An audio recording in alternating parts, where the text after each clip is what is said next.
I pledge allegiance to the flag of the United States of America and to the republic for which it stands, one nation, under God, indivisible, with liberty and justice for all. Thank you very much. Marty, would you call the roll, please? Council members Lennon? Here. Martin? Here. Polika? Here. Piana? Here. And Mayor Coulter. Here, thank you, and we have a quorum this evening. Our next item of business would be the approval of the agenda. I make a motion to approve the agenda as presented. Mayor, I do have one adjustment I would request. The removal of item F from the consent agenda. We do have an intent to bring this item back on the April 13th. Very good. Support. Is that all right with you, Councilman? I support that change to my motion. All right. So the agenda is moved by Polika and supported by Lennon. Any discussion, comments? Martin, would you call the roll, please? Council members Martin? Yes. Polika? Yes. Piana? Yes. And Lennon? Yes. And Mayor Coulter. Yes, thank you. The agenda is adopted. Now moving on to presentations. We have a number of presentations this evening. The first one, always excited because we don't do this very often. I see our police chief coming to the front, but the introduction of a couple of new police officers to our force.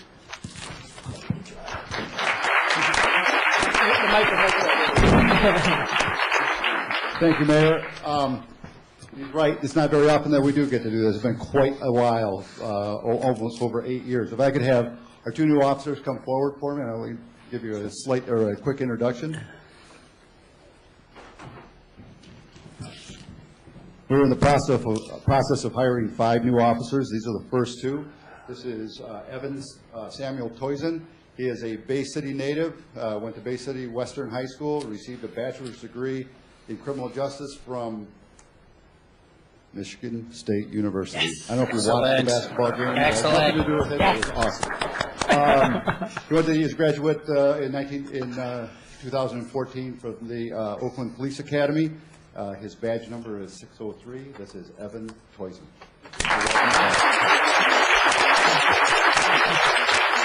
Second individual is Christopher Allen Wychick. Christopher is a graduate of Churchill High School in Livonia.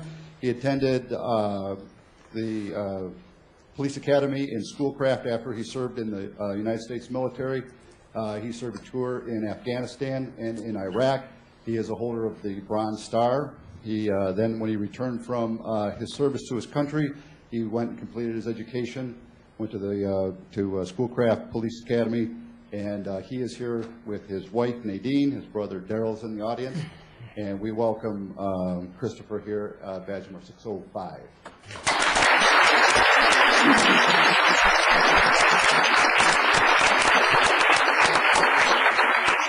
Both gentlemen started their tours today. Evan started on the day platoon, and this is the first official act for Christopher. He'll go right into, he'll work 7 to 7 tonight. Excellent. Congratulations. Guys, welcome aboard. Thank you very much for your service. Thank you.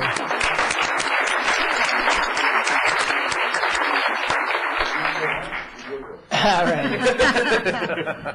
Just do whatever the chief says. All right? You'll get along just fine. All right. That's very nice. Our next presentation is the Lawrence Tech Urban Design Program Downtown Park Concept. And Councilman Polika, are you going to? I'm going to introduce it briefly. For years, people have always been saying it would be great to have a downtown park, a downtown green space where we could gather a couple hundred people for musical events, whatnot. And unfortunately, we just don't have the room unless you knock the building down.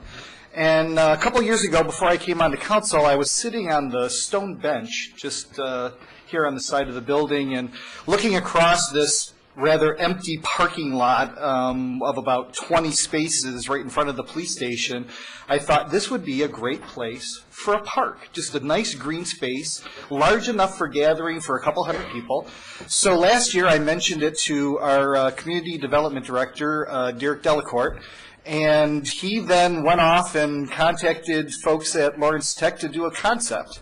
And I'm going to introduce Derek to explain how he got Lawrence Tech involved, and we'll go from there.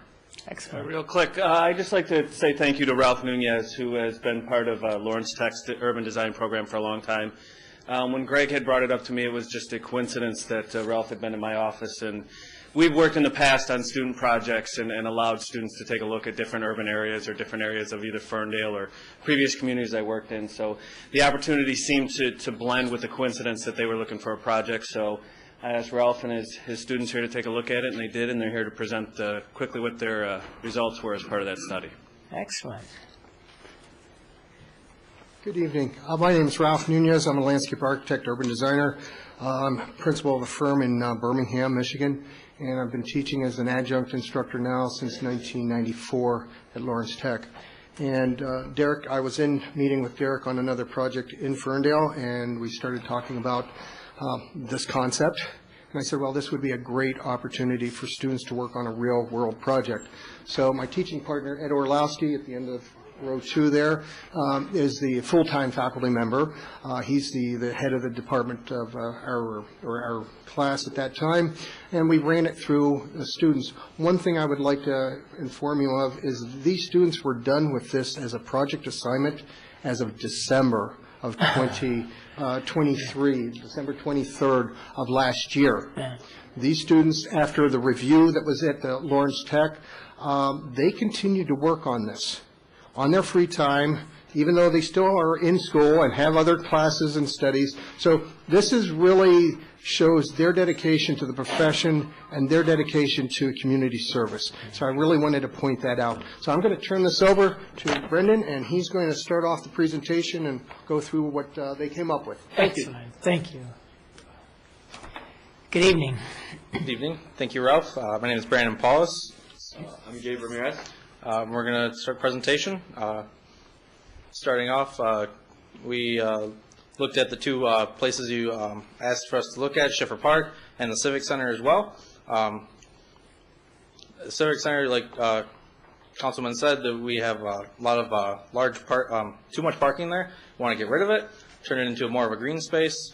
Our process with that, a couple of the steps we took to come up with a design. And then the goals we set as project goals, one of the big ones was to bring the community east of Woodward. Some pictures from what we originally took on that Monday, and then some we did on that same Thursday of us completing a design at Ralph's office. This is what the Civic Center looks like from aerial view now. This is our concept that we came up with in December, including a stage, a pavilion, as well as turning the clock tower that was non-functioning at the time into a water attraction, fountain of sorts. Also reaching across right in front of City Hall to the courthouse, creating a plaza with a elevated roadway, as well as pavers in the middle.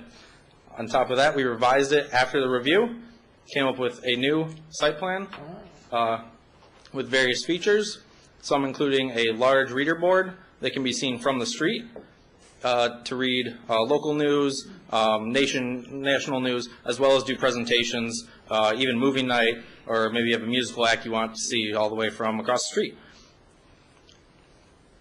As well as including these swings that an adult can fit in, sit on, they glow at night, as well as an interactive art piece. Those are located on, the swings are located on the north end of the site along 9 Mile Road, as well as on top of a small hill with seating for a few people, paved, would be concrete. The fountain is continued through this and celebrated more, but the clock, as you said, is working now. So only part of it will actually be a water feature, but the clock will still work. As well as the reader board to the southern end in front of the police station, with a stage under it to do civic announcements, ceremonies, like the policemen that were just up here. You could do that out there instead. Weddings, anything of the sort. We also added, what's the word I'm looking for, Gabe? The seating? Bioswales. Oh, the bioswales around where the trees are at, biosphere is right there to collect the water and add more of a sustainability aspect to the site. Nice. As well as to the northern end of this picture here, you can see that we incorporated the city's logo into the pavers in the middle of the street, creating a place rather than just something that people drive over every day. As well as a seating node right outside here. These are some renderings we produced.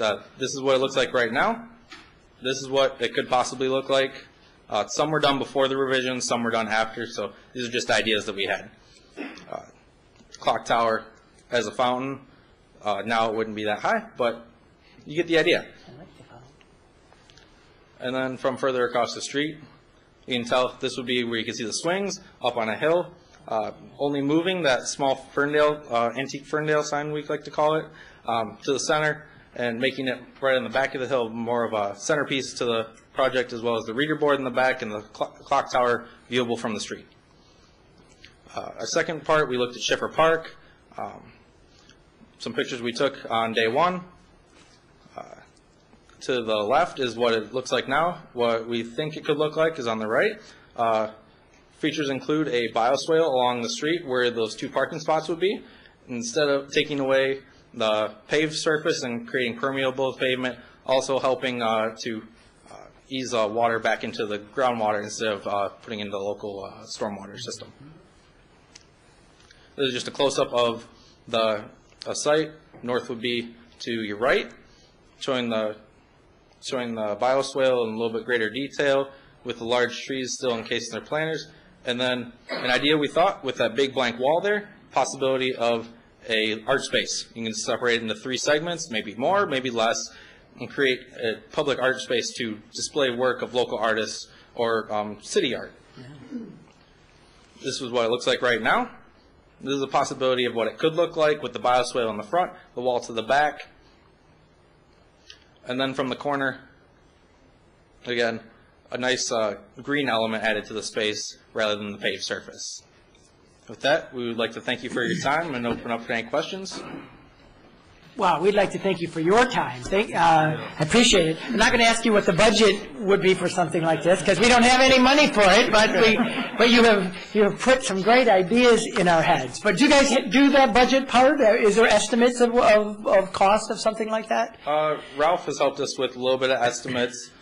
We kind of go on just what we think is not extremely expensive, but also fit what could be there. Yes. I'd also like to thank partners on this project, Angela and Zach.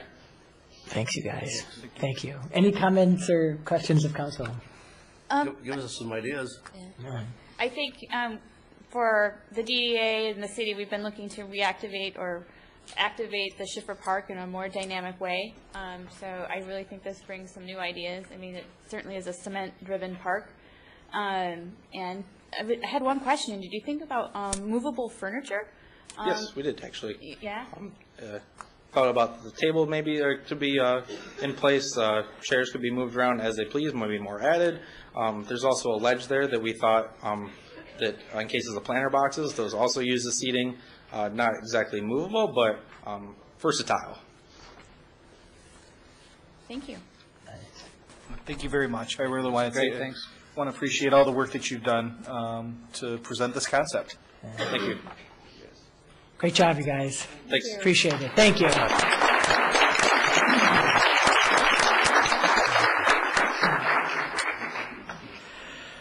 All right. Down to some more mundane business. We got the public school update, and I don't know if there's someone here from the public schools this evening. Oh, Raylon, there you are. Yes. Not that your work is mundane, but you know, it's not a new park or anything. But we always appreciate the public schools being here to update us on the latest and greatest at Ferndale Public Schools. And Raylon from our school board is here. Thanks for being here. Thank you. My name is Raylon from the Ferndale Public Schools Board of Education. Thank you for having me, Council, Mayor Coulter. Just a couple things going on in our district. I would like to point out that earlier last week, the Ferndale Board of Education approved a plan to move our district into the future. In 2012, the Board of Education started a strategic planning process. The community identified a need to restructure the school district and called for planning the restructuring in 14-15 with implementation in 2015, 2016, and 2016 and 2017. The plan approved by the board is the product of this comprehensive analysis of our buildings and an extensive engagement to determine the needs of the community and the review of the most efficient, effective use of the school district's resources moving forward. So the plan approved was split in 2 phases, the first taking place to start in 2015, 2016.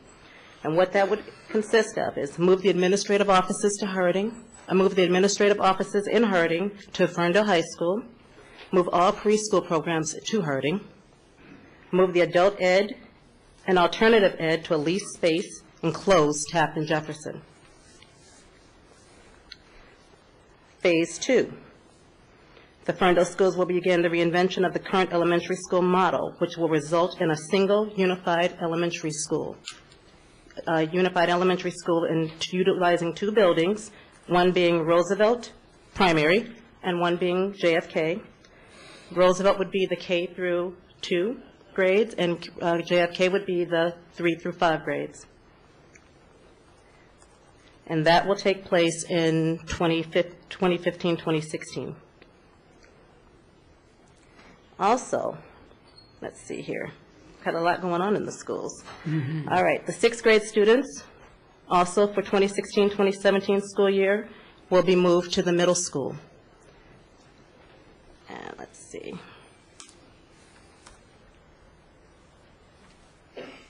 All right, and the final piece of the 2016-17 phase will be the movement of University High School from its current location, the Wilson Building, to the new home of the Calvin Coolidge Building. And as a result, the Wilson would then join Jefferson and Taft, join Jefferson and Taft buildings that would be closed permanently within the next 2 years. And some more information here. Some things regarding our students. The MP Robotics team currently ranked in the top 10 in the state, and they have recently been invited to present to the Governor's Summit and Education and Economics in Detroit Institute of Art. The Ferndale Middle School Band and Orchestra earned straight 1s. There are 6 high school students that completed the state DECA championships this past week. 2 of them qualified for a national competition in Orlando, Florida, at the end of April. And this year, Mr. Morrison's senior AP Literature and Composition classes at Ferndale High School participated in the Mary Helen Washington Writing Contest at Marygrove College. The results are in. Ferndale swept all the major awards this year. First place going to McKenna Voss with her essay titled With My Roots Like to Roam, and Isabel Edwards, Emily Cole, and Shannon Gardner all tied for 2nd place. The winners will be acknowledged at the Marygrove College Master's class on April 17th. I'd also like to note that the Ferndale schools will be on spring break from April 6th to the 10th. The Ferndale High School spring musical, The Wizard of Oz, had its opening debut this past weekend, so I hope that you all get to go see that. I heard it was very good. I plan to check it out myself this coming weekend. And I believe that's it regarding Ferndale Schools. I would just personally like to put a shout out to all of you who came to our Ferndale Education Foundation dinner. It was a wonderful event. It was held on March 13th. And I just want you to know that we raised, because of your generosity, we raised over $19,000 for Ferndale Schools. Excellent. So, thank you, Mayor Coulter, for your donation. Thank you.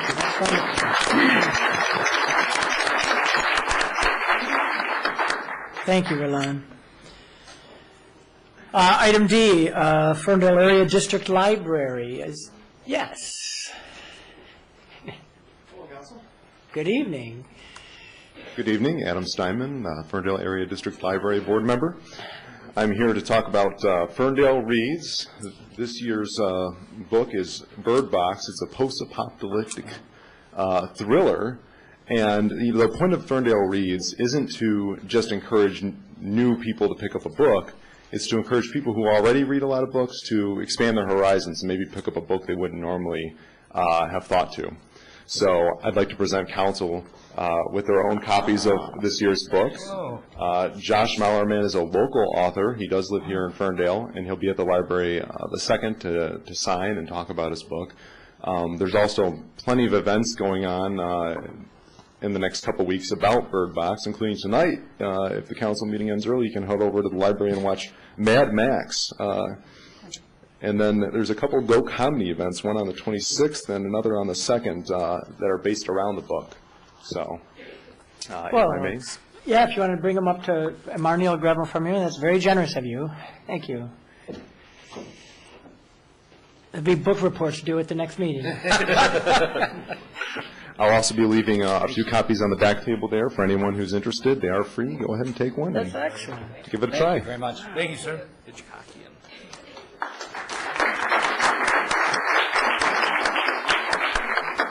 It's like the Oprah show. You get free stuff. Wow.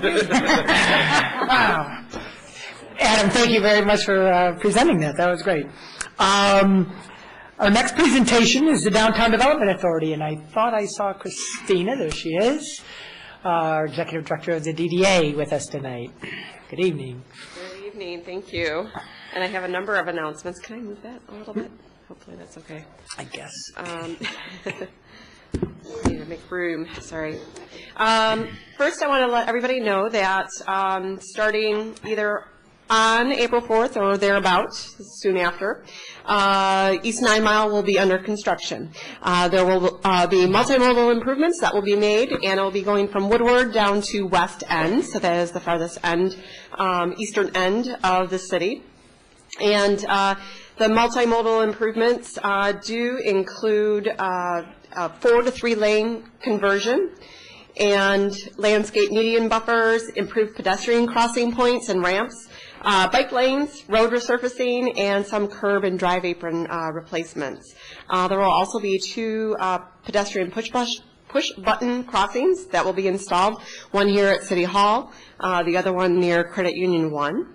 And in the median at Woodward and 9 Mile, they'll also be making that lane conversion down at that point. So you'll be seeing the right turn lanes being dedicated right turns during this construction and then moving forward, which I think will increase or improve the pedestrian crossing at Woodward as well. So it's one of those things that we had noted a few years back when looking at the streetscape. We'll have all this information on our website. Actually, it's up on our website right now at downtownferndale.com. There is an email blast that I'm trying to get out tonight, but I've been having problems with Constant Contact, so it's going out probably by midnight tonight. So you'll see that coming in your inbox. If you would like to receive email alerts, so these would be weekly alerts on the updates of the construction, please feel free to email our office at info@downtownferndale.com, and we'll just add you to that listing. Council members, you'll all automatically be listed in that. We also have... And I would just add on that, that proved to be a really popular and helpful feature when we were working on West 9 Mile. So especially if you're a resident on the east side who often uses 9 Mile, I really encourage you. They're not overly cumbersome. I mean, they're not overly burdensome. You don't get them too often. But it's a very helpful way to find out what's going on with the construction as we get through it. So absolutely. You know, during construction, it will be down to 2 lanes during construction. So there will be some driving issues, but I don't think it would be probably even as much as what we had on the west end. There will definitely be some pedestrian crossing issues during construction as well, some sidewalks that will be closed during construction. So we just ask everyone to, you know, use caution and use their common sense in terms of crossing.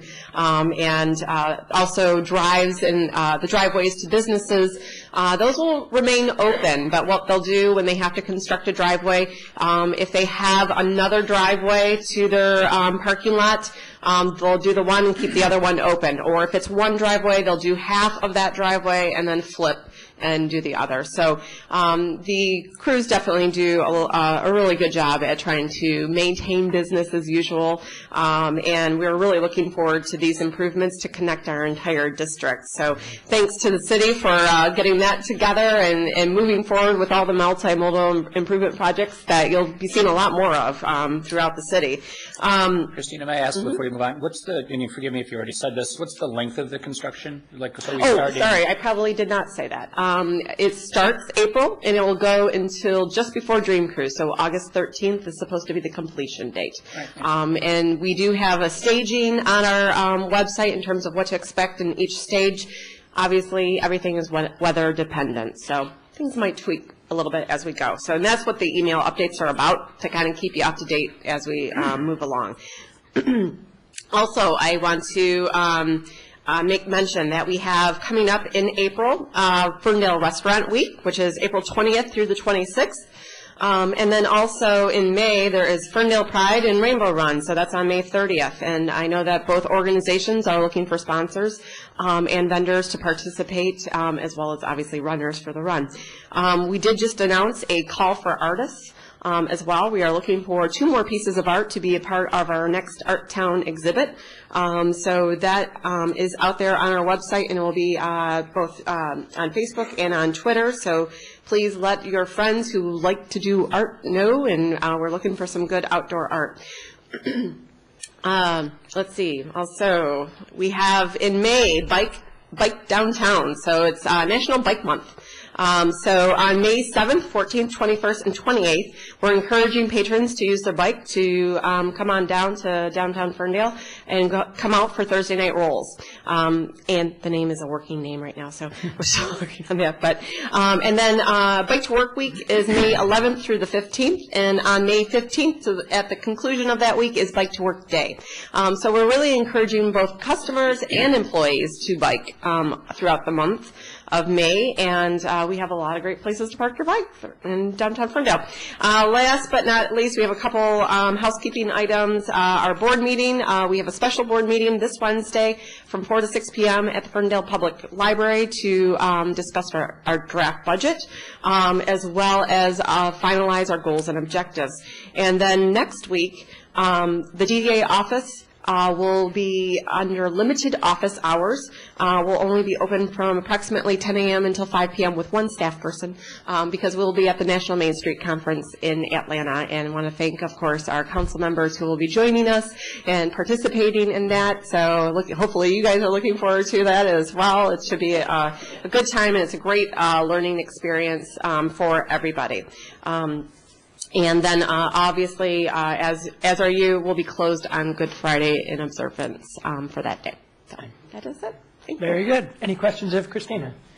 Thank you. Great. A lot of good information. Yeah. Good. And finally, it's not on the presentations, but I noticed that our county commissioner is here, and so I'll give her an opportunity, if she'd like, to spend a few minutes updating us on the goings-on of Oakland County government. Thank you for the opportunity, and welcome back, Mayor Coulter, and it's nice to be here. First of all, I wanted to let residents know that we did take a vote on the proposed reduction of the millage in Oakland County. By surveys, 80% of the residents would have preferred to invest in roads rather than get $10 back in .1 mills, but unfortunately the reduction it went down by party lines, and it was and the millage reduction is going to be coming to people. And I'm not I am for tax reductions, but it doesn't make sense for me to get $10 back when we could have a collective $75 million over 10 years fixing potholes. So I do want to encourage people. There is this Energizing Connections for Healthier Oakland. I've been part of this Oakland County Health Plan. There is a survey to take. If people will go online to www.oakgov.com/health.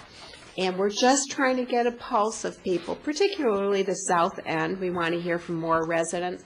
If anybody wants to take a hard copy survey while you're sitting here, I do have some in my stack as well. I was just texted by one of the officials in the Oakland County Treasurer's Office to remind people if you are having any tax foreclosure issues, you have until March 31st, so next week, to contact the Oakland County Treasurer's Office to try and work out a deal. And we really want people, there's opportunities out there if you are having tax foreclosure issues. And the best telephone number to call is 248-858-0611. So I do encourage people to use that service. I do want to address a new policy about vaccinations. We heard a lot of public comment about this. The state passed a law or legislation that said if you are going for a vaccination waiver for your child, you are going to have to go visit, meet with the Oakland County Health Department. And our Oakland County Health Department is requiring parents to come for 30 minutes, bring your child, learn about vaccinations, and then they will give you a waiver. What they found in surveys and the literature is that there's at least about half the people are vaccination anxious. They don't really understand it. And by educating them about, the benefits of vaccinations, they will choose to vaccinate their children with real information. There are people that disagree with this new policy, that don't want to come and meet with the health department, don't want to bring their children. But it is a new policy. I do stand behind it. I think it's really good public health that we want to have. If people are educated and choose to opt out, great, but at least you are making an educated decision in that. And it does pose a public health risk. I know there are pediatricians out there that will not take children that are not vaccinated in their office. So that's what's going on. We do have, we did vote on a new TIFA, Downtown Development, CIA policy revision, and I know it's been discussed. It's just set some limits. It's kind of streamlined. It hadn't been looked at in about 20 years. So it won't impact us in any way here. Any questions? Any questions for Helene? Thank you. Very good. Thank you.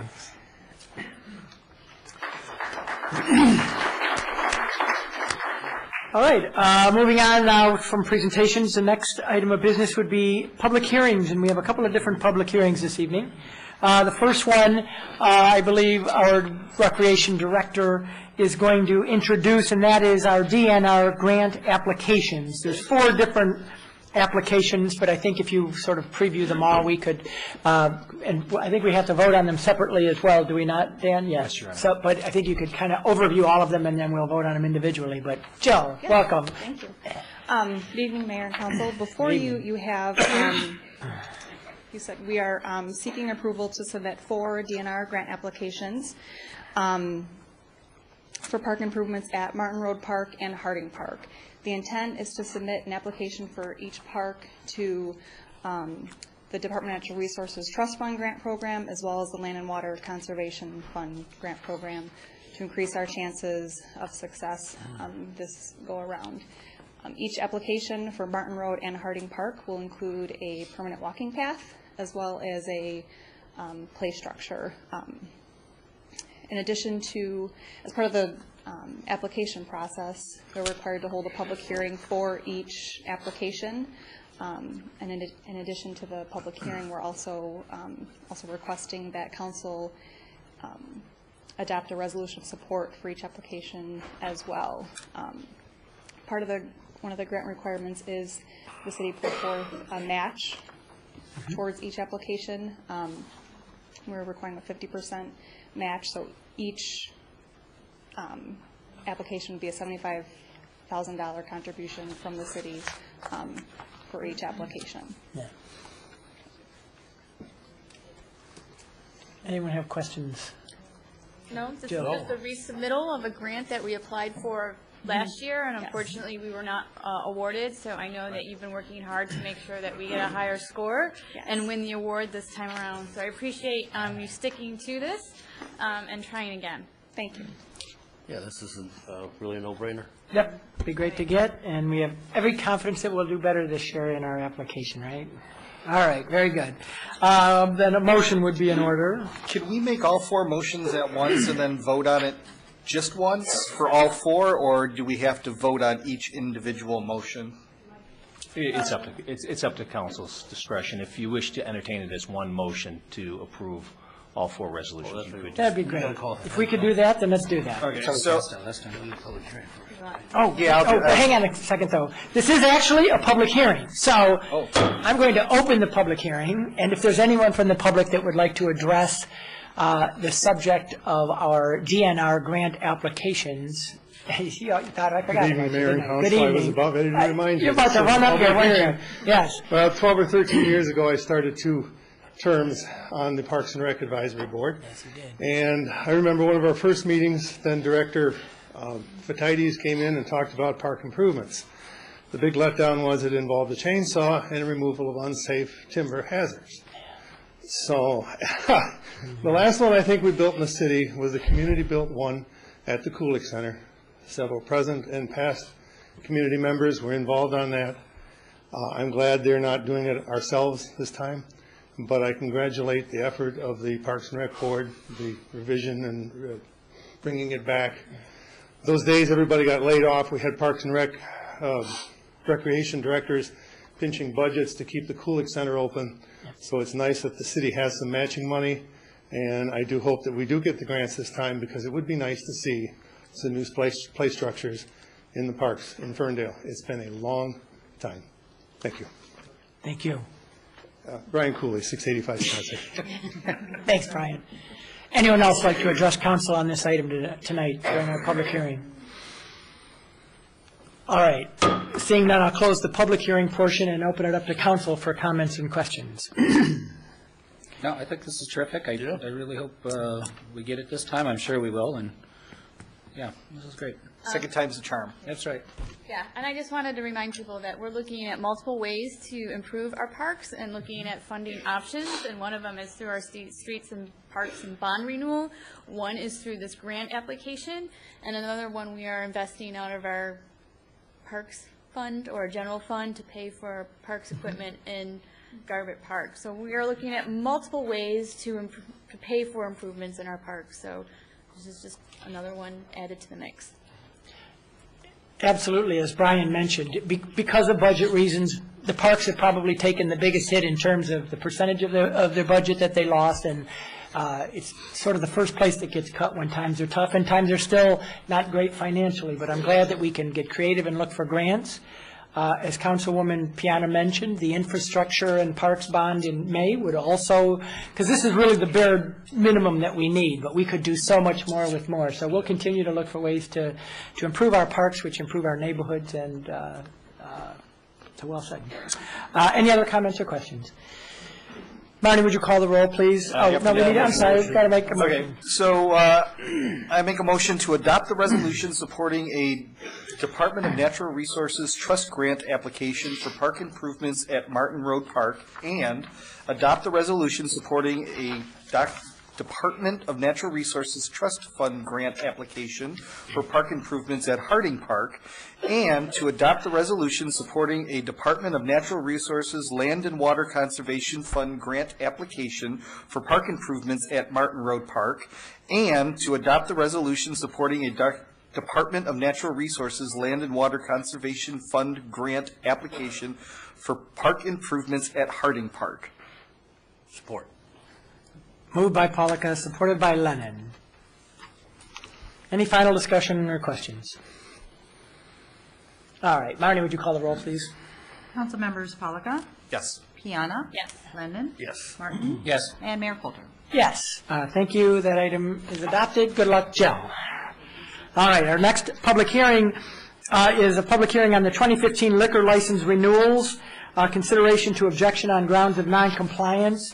There are There are two establishments that fall into this category for a public hearing this evening. I guess I think maybe it'd be prudent to split them in two. There's very two different. That would be my recommendation, Your Honor. Okay.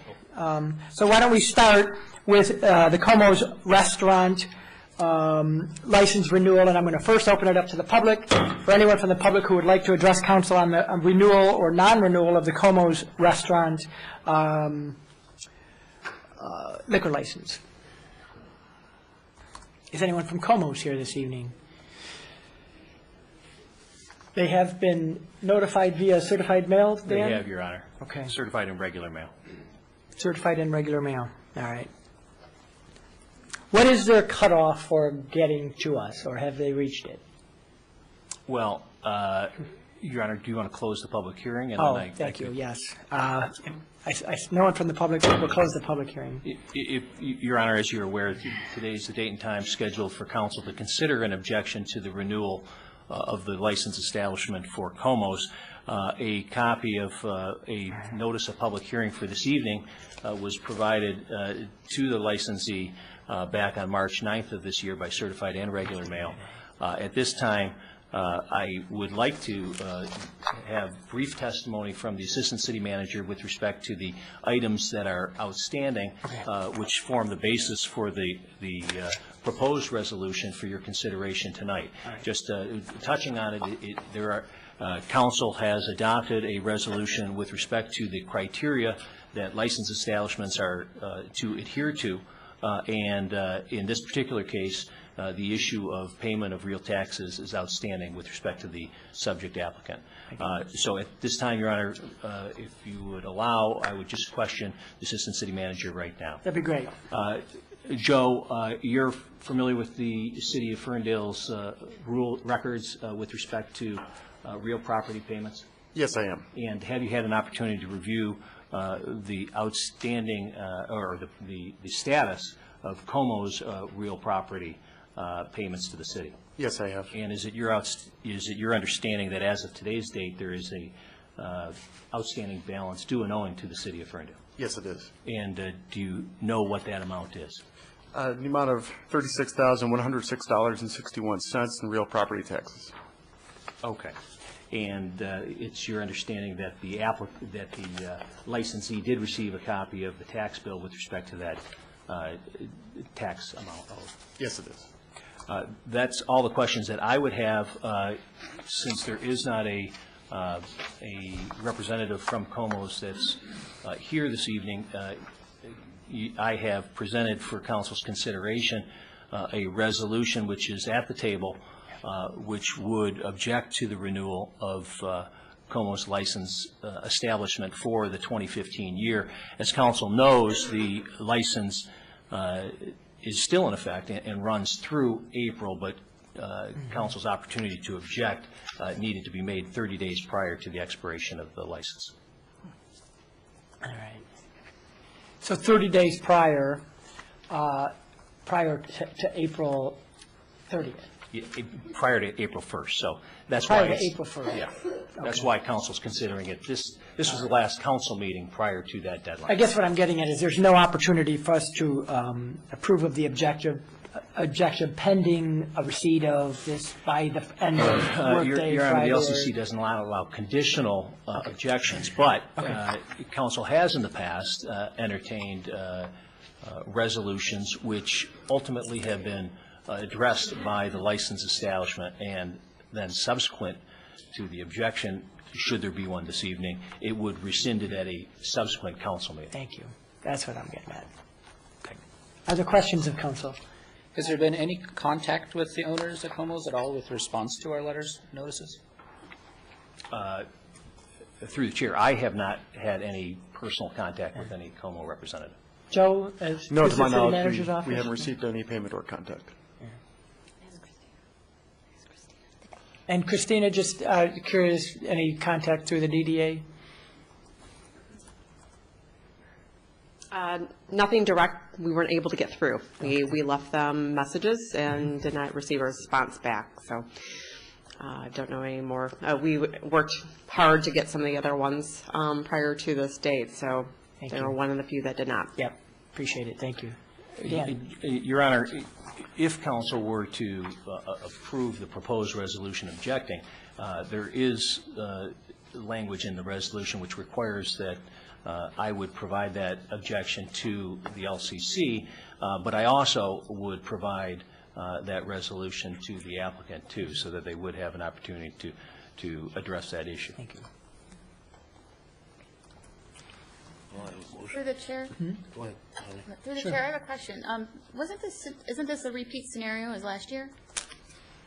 I don't, through the chair, Councilwoman, I'm not sure if it was Como's last year or not, but there have been historically some noncompliance by various licensees from time to time. I'm not sure if Como's was in arrears last year or not. So what's council's pleasure on? I'll make a motion, Your Honor. Did you? I have a question for Dan. Should we move forward objecting the renewal of the license tonight, what is actually going to happen? The resolution will be forwarded to the Liquor Control Commission. Copy of the resolution will be provided to the applicant. The LCC will, at its consistent with its scheduling, schedule a show cause hearing as to the issue ultimately, but it would not renew the license pending that show cause hearing. So they would lose their liquor license for a year permanently? It would not be renewed until such time as the issue was addressed or there was a hearing in front of the LCC in which it is determined not to follow the request by the local community. Okay, so they could, in essence, they could come back in May, go through this whole process, deal with the state liquor license, the liquor commission, pay our fees, what they owe the city, and actually get their license back. They could do that in April. Okay. You know, so this isn't an end-all, be-all, they lose their license If they permanently. did, staff would normally bring for council's consideration a resolution rescinding the objection. And Dan, as I read the ordinance, I'm sorry, Councilman, are you finished? I'm finished, yes, thank you. As I read the ordinance, we actually don't have a lot of leeway here because it's not, we may object, but if I'm reading this right, all real and personal property taxes, assessed or levies with status with Ferndale shall be paid in full before any application will be approved. That's what I'm reading on, well, these pages aren't marked, but, so I guess the gist of my question is, it's not a, we may do this. Our ordinance seems to imply that we shall do this if property taxes aren't paid. Right, it's a resolution of council's. Right. So council, whenever it, should it ever decide it wishes to modify or tweak the resolution, it can as it relates to the criteria. This criteria was adopted to provide notice to applicants as to the expectations of the community and what criteria it was going to hold those applicants to. And I'm not suggesting we should. I'm just noting the language in here doesn't, under our current resolution, doesn't give us the option of not objecting, as I read it. All right. Any other questions or comments? A motion would be in order. I have a motion. Mike? I move to object to the renewal of the Class C liquor license for 2015 for Antoinette S. Greco, care of Como's Restaurant, 22812 Woodward Avenue, Ferndale, Michigan. Support. Moved by Lennon, supported by Martin. Any last discussion? Martin, would you call the roll, please? Council members Piana? Yes. Lennon? Yes. Martin? Yes. Polika? Yes. And Mayor Coulter? Yes, thank you. That item is adopted. Now, our second public hearing would be on the possible consideration to object to the liquor license renewal for Glow Nightclub Midwest LLC, doing business at 22061 Woodward Avenue. Dan, do you want to introduce that item, or should we do the public hearing? Well, Your Honor, I suggest you have the public hearing. All right. So is there anyone from the public that would like to address the city council? Just step up and give us your name and your address, and 3 minutes to speak on this topic. Thank you, council members, mayor. Madam Clerk and City Attorney and the Assistant Manager. My name's Aubrey Tobin. I'm the attorney for and a shareholder officer of Posh Entertainment, Inc. Posh Entertainment is the license holder for the license associated with 22061 Woodward. And I just want to clarify that our license is in escrow. Okay. It is not being used by Glow Nightclub. Glow Nightclub is operating under a temporary license. They are under contract to purchase our license, and if that were to ever occur, and I don't know that that will, at that time, the city has the ability to object to the transfer. So just wanted to clarify that it's not the Posh Entertainment license that you're looking at tonight. At least I hope that's not what you're looking at, because it's in escrow, safely tucked away for the last 3 or 4 years. Prior to that, we operated that as Eden Nightclub and Posh Nightclub without incident or without any of the incidents I've heard reported recently. So I'm just wondering if anybody has any questions regarding that. I would just add, I mean, this is a public hearing, but I would just ask Dan if that is your understanding. Does this gentleman Yes, that's my present that as your understanding as well? And Yes, the sir. objection is not to the license in escrow or to the transfer of the license? Well, at this point, it's the objection to the renewal as it relates to the Glow Nightclub Midwest LLC's license. There is, and there has been a dialogue with staff as it relates to the type of license that it is. I have had an opportunity to speak with Mr. Tobin prior to the meeting as it relates to his concerns, and those concerns, I think, would be provided to the LCC with respect to a relatively new provision of liquor licensing that has just come into effect for this last year. Through the chair, I have a question. Well, okay. Yeah, one clarifying Yeah. question. Mr. Tobin, are you the property owner? Do you, or do We you just were own the until a license? year ago. A group affiliated with Globe purchased the nightclub under a land contract, and that's currently under forfeiture. So I'm not sure if they're going to last anyway. Thank you. Thank you.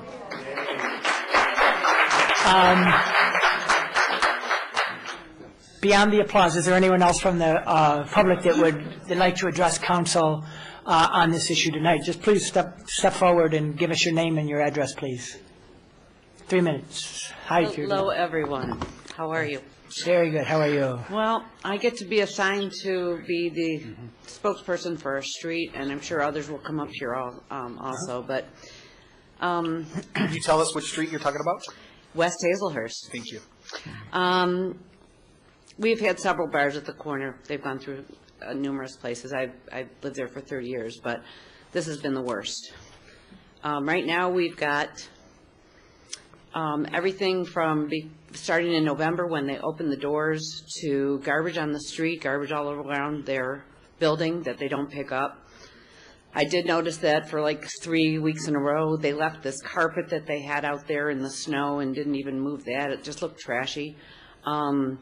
Traffic has been terrible. I've had to call the police every Friday and Saturday night. And beyond that, there's also garbage down our street, including glasses, which had to have come out of the bar, wine glasses especially, plastic cups, which could have been from somebody's car, I get that, but a whole bunch of people hanging out in the church parking lot, drinking after hours. The police know all about this, so no surprise to our government or our police. We don't want it anymore. And finding out that they're in forfeiture is a real big smile on all of our faces. We did have a meeting yesterday at my house, and it went pretty well. We had a representative from the police department, and we had 4 people from Glow that arrived. On Tuesday night, there was a stabbing, which they're denying completely, which is really upsetting to us, since Beaumont Hospital and Harper Grace both reported it to the Ferndale Police. The Ferndale Police actually have a complete report on it. One of the victims was underage, meaning that they're letting underage people in. So the idea that they're not in compliance on many aspects of a liquor license beyond what they're doing to our neighborhood is what we're really strong about. we just don't want that at all. We're also, I don't know if you've, well, the other part of that is I didn't think that we allowed adult nightclubs in our neighborhood or in Ferndale, and if you go to their website, you'll see that it actually is.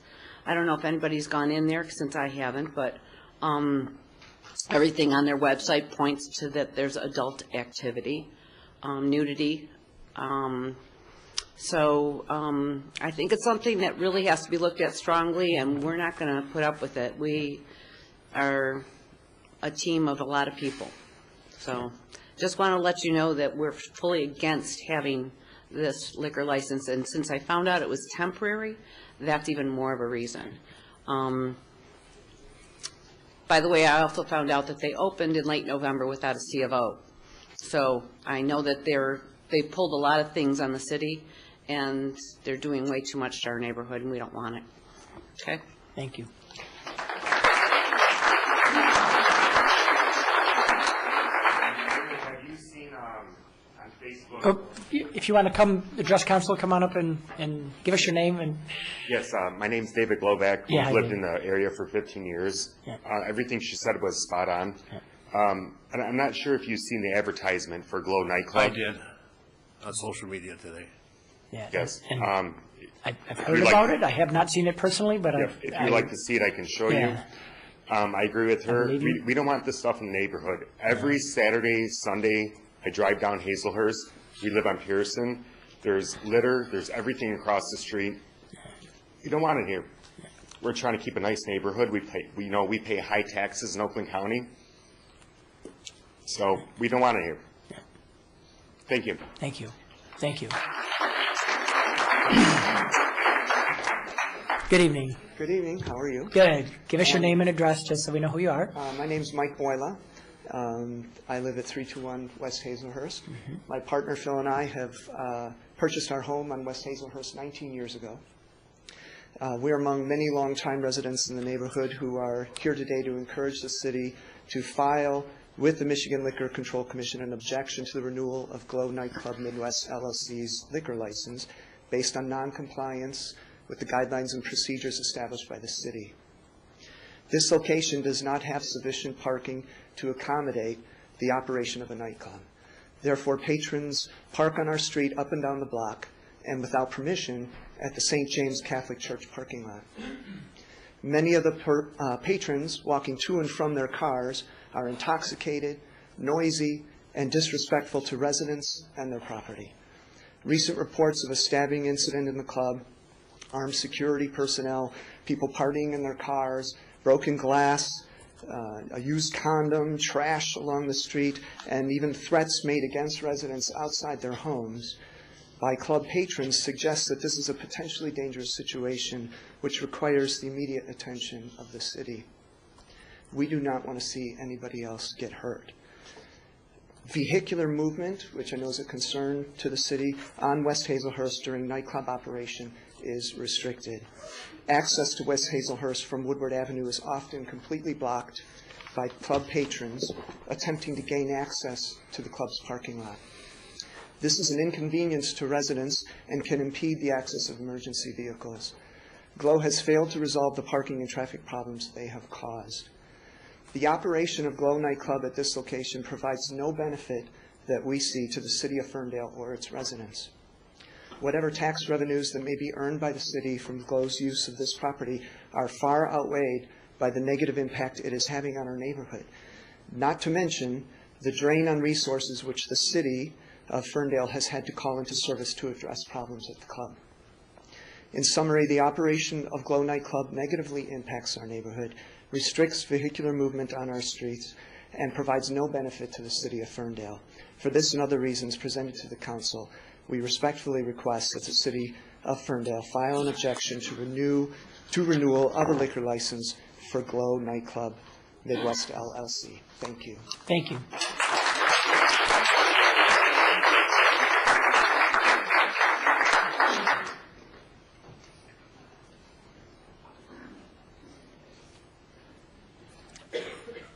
Good evening. Good evening, Council. citizens. My name is Michael Kruger. I live at 330 West Hazelhurst, and I pretty much agree with what's been said by the previous residents of the neighborhood. I just want to bring up that shortly after they opened, which was Thanksgiving weekend, I often walk my dog through the neighborhood, and I noticed the cups, the glass, the broken bottles, the spilled drinks. So I went and put a note on their door, taped to the door, saying the neighborhood it's a very well taken care of neighborhood. People like to keep it that way, and we would appreciate if they would keep the area around their club clean. And if they had any questions, they could call me, gave them my email address. I never heard from them. The only response we've gotten from GLOW is after the unfortunate events of this past Tuesday, where they've come under a lot of pressure. And that's pretty much the only response that they've given to the neighborhood just in the last week. Thanks. Thank you.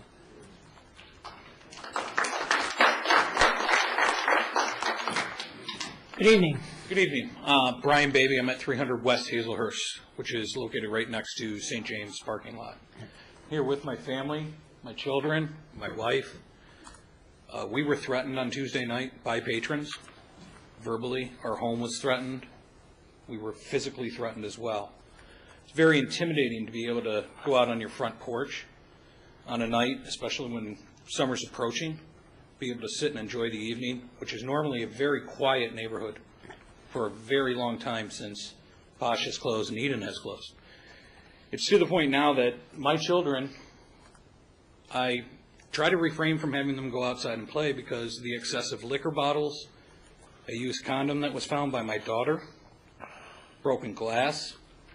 My children would want to go out and clean up the area, but I'm afraid to let them because I don't know what they're going to find. After Tuesday's night's incident with the stabbing, alleged stabbing if you would, and also the threats upon my family, we as citizens in the neighborhood stand together, and we wish that you would not approve the renewal of the liquor license. I want to thank you all for your time. I want to thank my neighbors for coming out and supporting this. Thank you. Great.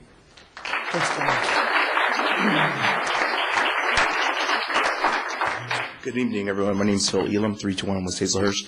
And if you like, there's some printouts for you right here. If someone wants to take it, I'll just leave it here for you. Actually, I won't. Someone else might come up. You could leave it for the clerk if you like. That'll be great. She'll make sure we see it. Thank you very much. Thank you. As stated before, we had a meeting at Judy Palmer's house yesterday, and one of the police officers, Officer Palazzolo, was present, and he informed us of something that was actually quite startling. He did a little research prior to attending our meeting, and he stated a statistic, or actually a report to us, in comparison to GLOW and Rosie O'Grady's, and I believe the third one was Grasshopper? Bosco's. Three numbers were given to us. Incidences that required the attention of the police. Bosco's was 11, Rosie O'Grady's was 19, and GLOW was, wait for it, 55. Think about that for a second. That's writing on the wall. If we don't do something about this and take actual steps to correct the situation, it's going to have an effect on all of us. Because everything that we do affects other people. It's going to affect the property value. Who's going to want to live here? You know, for Brian and his family to have to go through such an incident where people are actually having a discussion of arming themselves to live in their sanctuary, something just has to be done. Thank you so much for your time. Thank you.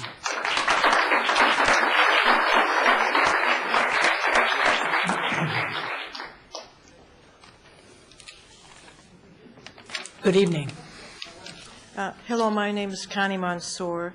My mother and I have owned and lived on Hazelhurst since 1973. And while we welcome the startup of new businesses in Ferndale, it's the establishment of GLO who seem to attract the young people who then bring the chaos to our neighborhood. Now, please note the chaos, which is new to our neighborhood, it actually takes place only on the evenings when the establishment is open. On the other evenings, the streets go back to their normal, quiet, peaceful self. And, we shouldn't have to put up with this, because if it continues to happen, then people will start to move out. And down the road, when St. James doors open to assistant living, now you're going to have many more complaints. And this is not going to get better. It's only going to get worse now that the warm season is about to take place. Okay, thank you. Thank you. Thank you.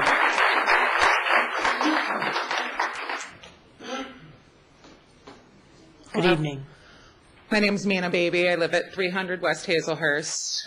As a mother, I just can't even stand what's going on. It makes me sick to my stomach. I mean, just the stabbings alone. That Tuesday evening, I called the police 3 times. 2 times were just complaints of the noise and everything going on. And then the 3rd call was for the threat. And to be honest with you, I don't want to live in Ferndale anymore. And I shouldn't have to feel that way about my home, about the city that I live in, that I once truly loved. I love having the downtown. I love the area that I live in. And right now, to be honest with you, I don't feel safe because of GLOW. They need to go. Thank you. Thank you.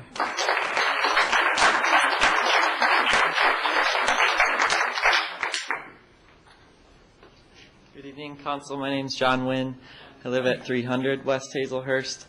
I don't want to reiterate too many things. I know everyone's time is very valuable. I just want to say one thing very specifically about the noise. And I know that I just want to encourage the city to enforce the ordinances with regards to noise. I know there are ways to measure noise, and from across Woodward, when we met yesterday, it was brought up that perhaps from across Woodward was not strong enough to get a reading, but now right next door to the very first house that is next door to GLOW, they're going to start to measure the sound, and hopefully, standing behind all of my neighbors, that is one more reason not to renew. And also with the statistic yesterday from Lieutenant Palazzolo about the 55 calls in comparison to Bosco and Rosie O'Grady's, which are very neighborhood establishments that I think everyone can agree Rosie's is part of our community. GLOW is so new just since Thanksgiving, and it is not doing anything for our community. I personally, I bought my house when I was 25. I'm so blessed to have paid it off last summer at 28. I own my home, and as an investment, thinking about my future, what I paid $16,000 for in cash, I'm not really sure where we stand here with a club of this nature in terms of my resale value. And lastly, just that certain things have magnitude, and I just want to speak on that as a key word tonight, magnitude. As a mother, like what she just said about not wanting to live here, and the stabbing. I think the word stabbing has such magnitude, and I really, really urge the city and our officials that we elect to really consider what stabbing is going to do for our image here in Ferndale. It's certainly not fabulous. Sorry I'm shaking. I'm really nervous. You're doing great. You're doing great. You're fine, Joe.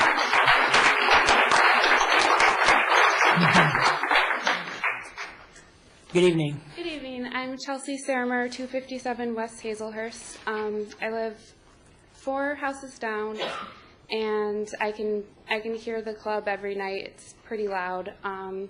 We've had a fist fight in our front lawn where we had to call the police, and of course I echo the concerns about the litter and just not feeling safe. And at our meeting, some people have observed that the security guards are armed. They confirmed that. and they have to pat down their patrons before they come into the club. So I just don't think this is a place that belongs in a residential neighborhood, and it should not be renewed. Thank you. Thank you.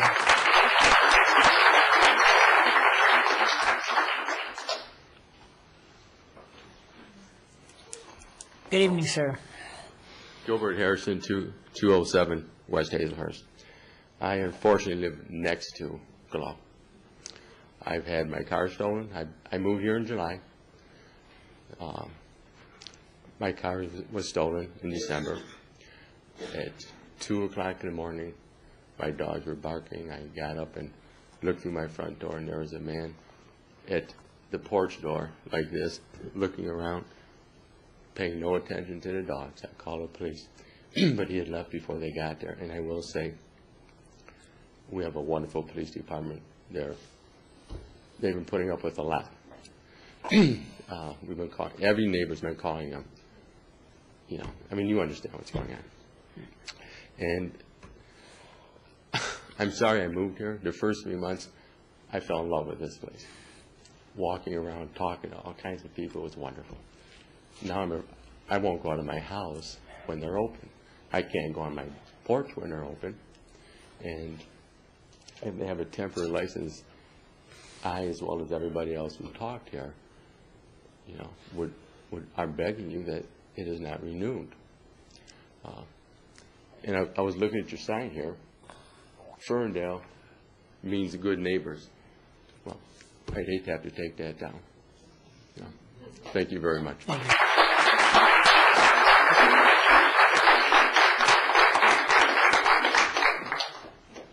Hello. Good evening. I'm Mary Harrison, and that was my husband. We live at 207 Hazelhurst. And I just wanted to say that I know techno probably better than anybody in this room. I was the director of CPOP Gallery. I was the director interim of Artist Market, and I am vested in Detroit's progress and the arts.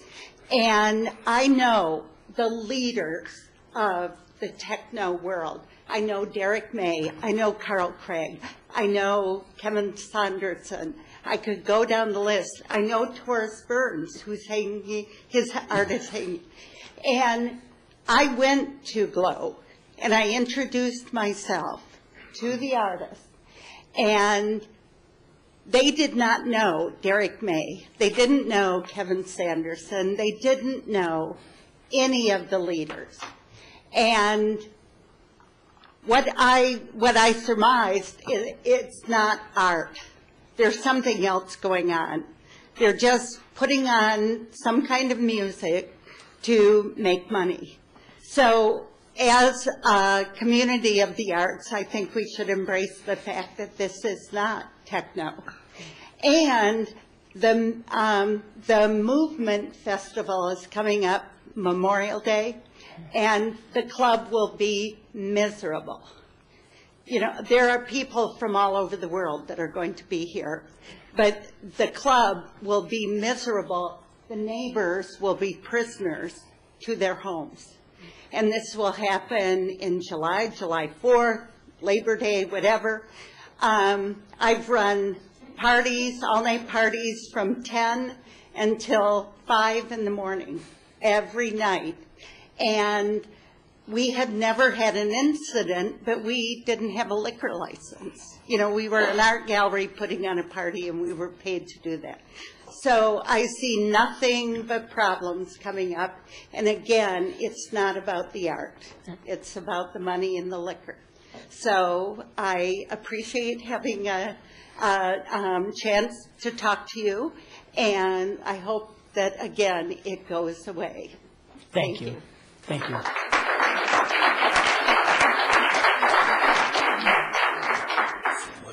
Good evening. Hello, good evening. My name is Sarah McGregor, and I actually live across the street at 206 College behind the Tim Hortons. And I've had to call the police numerous times. We can hear the music over our TV, in our house from across the street. We have a direct sight line from their building into our bedroom window. I've emailed with Councilwoman Piana often. The police have been out. They've been doing a great job. I just really, I've asked that you do not renew their liquor license for the sake of the neighborhood. Thank you. Thank you.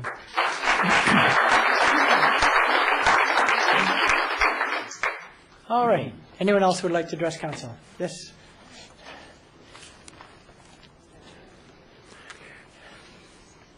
John Sterrett, 398 West Hazelhurst. My wife and I live far enough down Hazelhurst that this was news to us. I'm wearing 2 hearing aids when I take them out and go to bed, which is pretty early these days at my age. You could practically land a plane on the street and I wouldn't hear it. But what got me was the call to Judy's house. I didn't know it was as bad as it was. I watched GLOW come into being. It was obviously a very slow process. There were a few people remodeling, and it looked to me like a shoestring operation. Having heard what I heard yesterday and here tonight, I'm about 100% sure that this was a shoestring operation to make some money and get out. It's ironic because I think the people who run GLOW, who do security for GLOW, none of them, if they were really being completely honest and frank about it, would want GLOW in their neighborhoods. I can't see anybody wanting it. And what they provided, basically looking at their media, is a sex come-on and liquor. And what they assemble there on the weekends is a volatile mix of alcohol, very fragile pride, and testosterone. I mean, it's like throwing some gas on the floor and throwing a match into it. It's predictable. And what's in the long run, what's really sad about the whole thing is that I assume they're mostly young men, are going to grow up feeling that this is the natural way to have fun.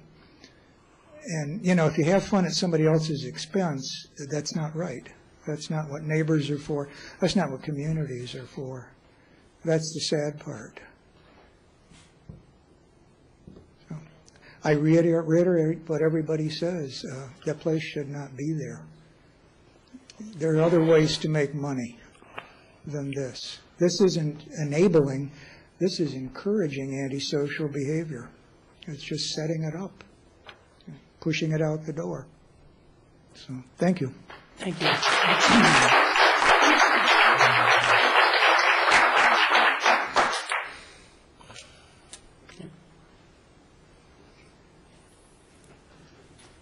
Good evening. Good evening. My name is Todd Flood. I'm an attorney. I have walked into perhaps the Lion's Den. I represent GLOW. Okay. Wisdom doesn't fall off a tree. Wisdom doesn't fall off a tree. The gentleman that just spoke, I think, put it perhaps, succinct, perfect, and makes a lot of sense. Today I met with the police chief, the good city attorney, Mr. Chris, the city manager, myself, and the 2 owners.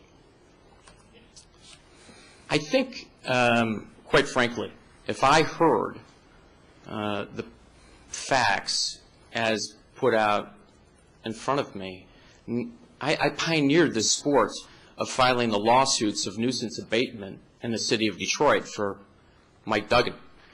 I would just throw him out to the river and say, get him out. But I think what I would ask is simply this. Give the opportunity to cure. They're a new club.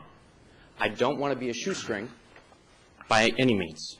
And I do want to follow the mission of being a good neighbor. So you put before us, in the black and white of the letters signed by Mr. Christ, the things that are of concern. One, there was a past due water bill from the previous owner for which we paid. That is done. There was an issue, I watched the video at length. I am certain I'm certain now, after making some interviews, there was not a stabbing in the in Glow. And by the way, Glow does want to move down the direction of making it a restaurant as well. That's part of the plan and part of the playbook for which they want to do. So the stabbing, I want to rest assured, I'm a former prosecutor, a former special assistant attorney general. I'd want to prosecute that every day of the week, twice on Sunday.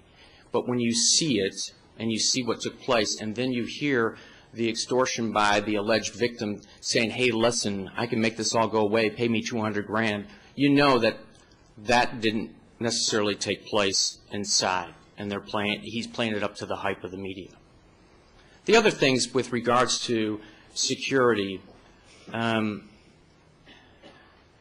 owners of Glow are willing to put in front enough money to have designated officers, not just on that particular spot, but under the charter ordinance, to have the ability to have designated officers within that area, to make sure that the riffraff, I mean, it's not far from riffraff, it's a diamond in the rough. I just drove through the neighborhood.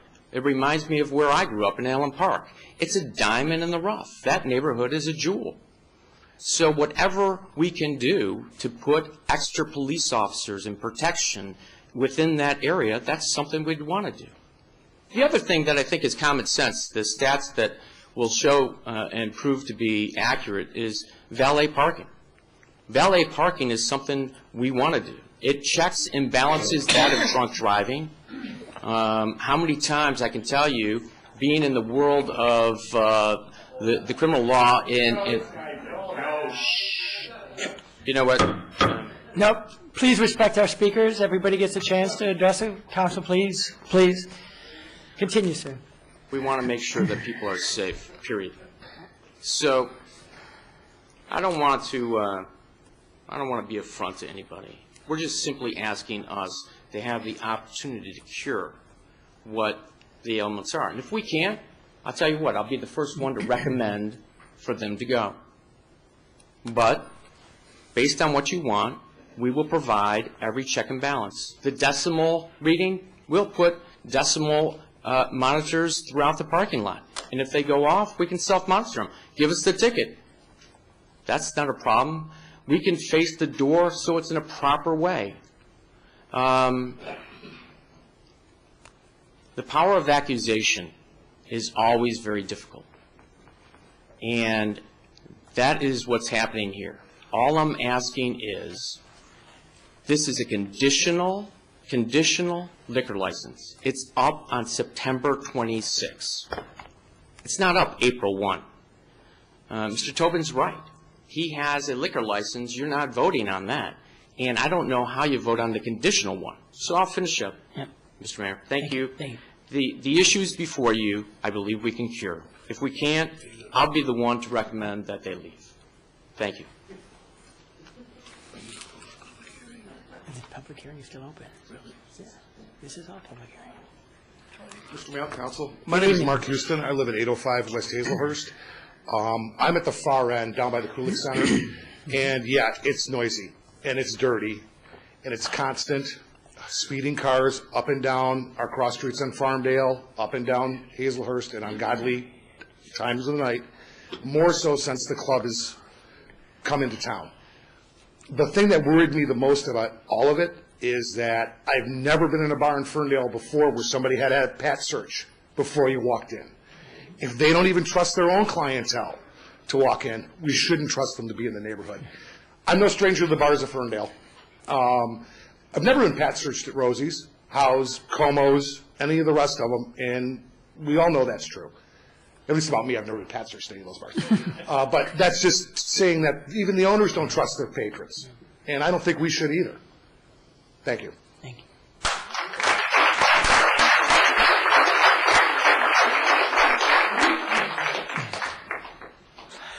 Hi, I'm Terry Houston. I live at 805 West Hazelhurst. I'm not a professional speaker, and I sort of listened to the attorney and felt I had to come up and say something. And one of them is, where I live on West Hazelhurst, it's not a diamond in the rough, it's a diamond. Or at least it was. It was when Saturday morning and Sunday morning comes and we drive up West Hazelhurst and my 15-year-old son says, "Oh, look, Glow was open last night." It's ridiculous. You know what? It's been going on since November. They've had plenty of time. Who needs time to tell them to pick up their own trash? It's crazy. My experience with Glow started in December when I tried to turn down West Hazelhurst on a Friday night and spent 15 minutes in line on Woodward trying to turn down West Hazelhurst. I couldn't back up, I couldn't move forward, I could just sit there and wait while the valet parking, oh yeah, that was a great idea, let's do that again, because I love spending 15 minutes on Woodward. I spent the time in line productively. I placed a call to the police department and said, you know, this is a little ridiculous, I'm sitting here, are you still in line? Yes, I'm still in line. Really? We chatted some more and she said, you know what you need to do? I said, what? She said, you need to go talk to council. So here I am. That was the advice. And it's odd that it happened on Friday night and then again the very next Saturday night. You know what? I don't want to live in a neighborhood where the reassurance is we'll get guards and we'll have guards with guns patrolling. That's not Ferndale. That's not good neighbors. Thank you. Thank you.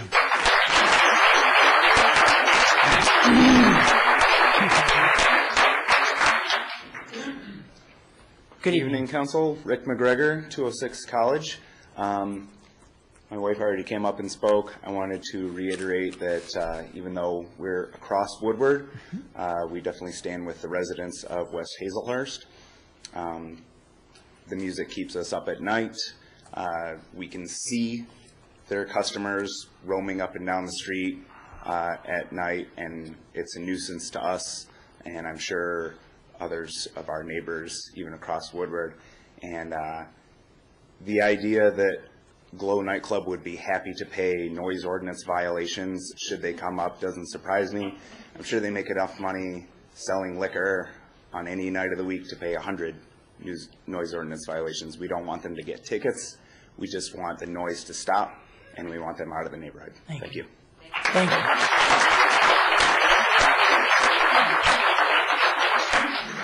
All right.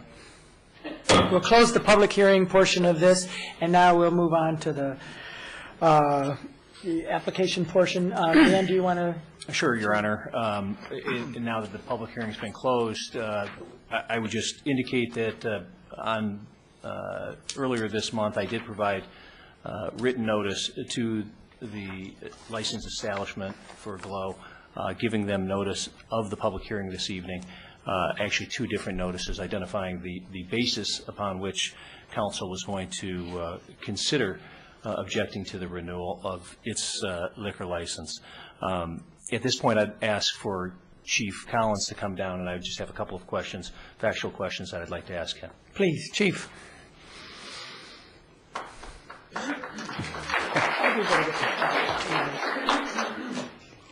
Chief, have you had an opportunity to review the department records with respect to Glow, the Glow establishment? Yes, sir, I have. And you're familiar with roughly the time period that they've been in operation? I am, yes, sir. And are there particular complaints that have been brought to your attention? Yes. And what are the nature of those complaints? Primarily, the complaints started with noise complaints. They did begin on the east side of Woodward Avenue.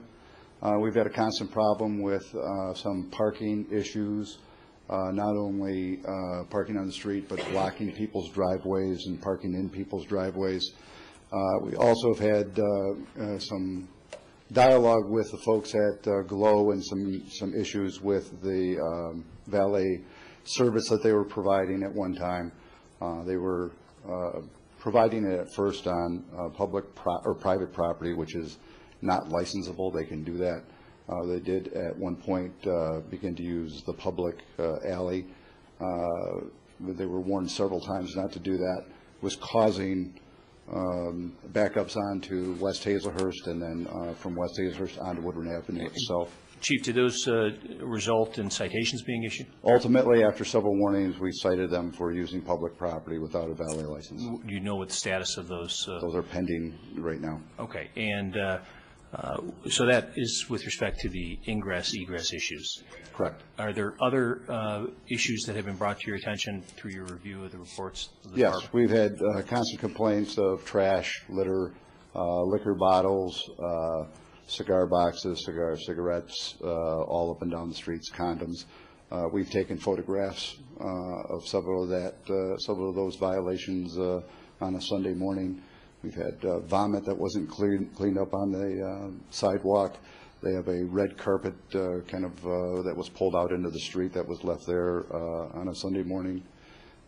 We've had problems with limousines parking on Woodward Avenue, waiting for to pick up people in the traffic lane. We've cited people just recently this past Saturday for drinking in public on the public sidewalk, waiting to get into the establishment. There has been numerous violations of that nature. Your Honor, or Chief, are you aware of whether there have been any noise complaints brought to the department's attention? Yes, we originally, as I stated, we had some on the east side of Woodward. We've had several from the neighbors on the West Hazelhurst. Just recently, on Friday night, we had a complaint of a noise complaint. We sent the officers out there with the dosimeter. They took 4 samples. There was a overage on the C weight. The ordinance requires a second reading within an hour. They were under, so there was no violation by statute or by ordinance. They did the same in the A weights on Friday. They had a violation on one and a non-violation on the secondary. It was very close on both, but it wasn't something we could write a citation for. We had another complaint on Saturday night. They had a no violation on the A weights, and they had 2 violations within 15 minutes on the C weights. So a criminal complaint was written for that particular violation Saturday. Any other types of criminal activity that your department has become aware of? We have been investigating on St. Patrick's Day, a stabbing that occurred. We take exception to the fact that say it was or was not inside that establishment. Everything that we have been able to determine is it did happen inside that building. Actually, there's 2 people that were stabbed, and additionally, there was an individual that was hit over the head with a bottle. Our information is that it did occur within the confines of the bar. It appears that it does. We are still going over the video. I personally have looked at it myself. I believe that we have shown where that stabbing may have occurred, but we're still analyzing that. We did locate a blood trail on the exterior, inside and exterior of the building, so there's very little question in my mind that it happened inside. Chief, are you generally familiar with run information calls that come in for service to the department? Yes, I am. And calls for service with respect to various establishments in the city? Yes, sir. And are you aware of whether or not there's been calls for service as it relates to GLOW?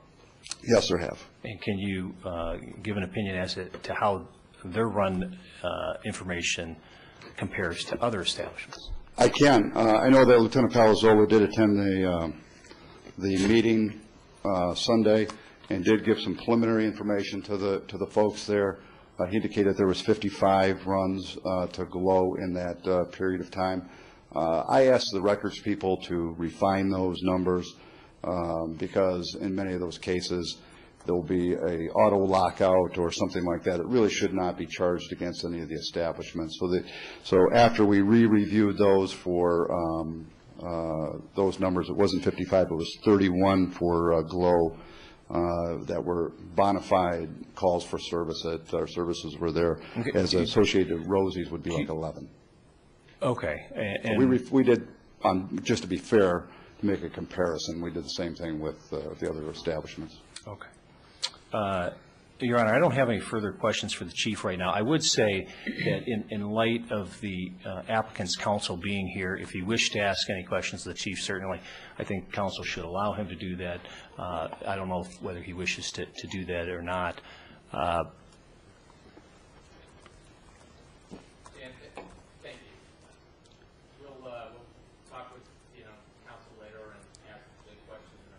Thank you. Okay. Thank you. Given the indication of Mr. Flood, Your Honor, you do have a resolution before you for your consideration. Very good. Counsel, what comments, thoughts, questions of the chief, of Dan, of the owners, attorneys? Through the chair. Yes. Can you talk about the legal approval of a conditional license and a regular liquor license, just so that everybody can know that how the MLCC provides that? Certainly, through the chair, I'll try and be really brief on that because there is a recent statute that went into effect last May of 2014, which provided that mechanism in an attempt to expedite the ability of applicants to get up and running, and it really eliminates the traditional opportunity for local approval with Class C establishments.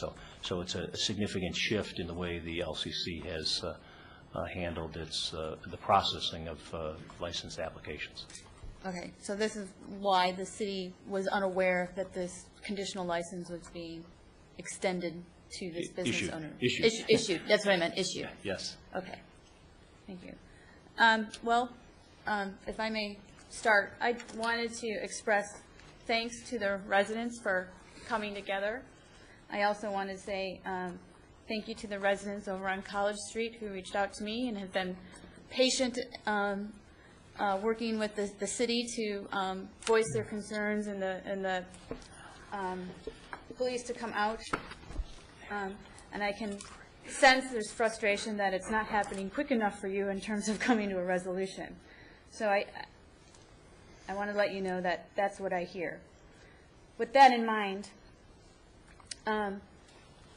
my opinion is that there's been a clear course of escalation of apparent mismanagement or inadequate management for this business. And someone mentioned good neighbors tonight.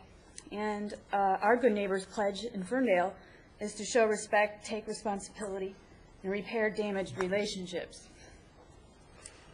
We apparently have a lot of damaged relationships. And at this point, the opportunity to cure, for me, is a little, too late. And I believe that this business is a drain on our city resources, a drain on our neighborhood, and if I go so far as a little bit of drain on our community.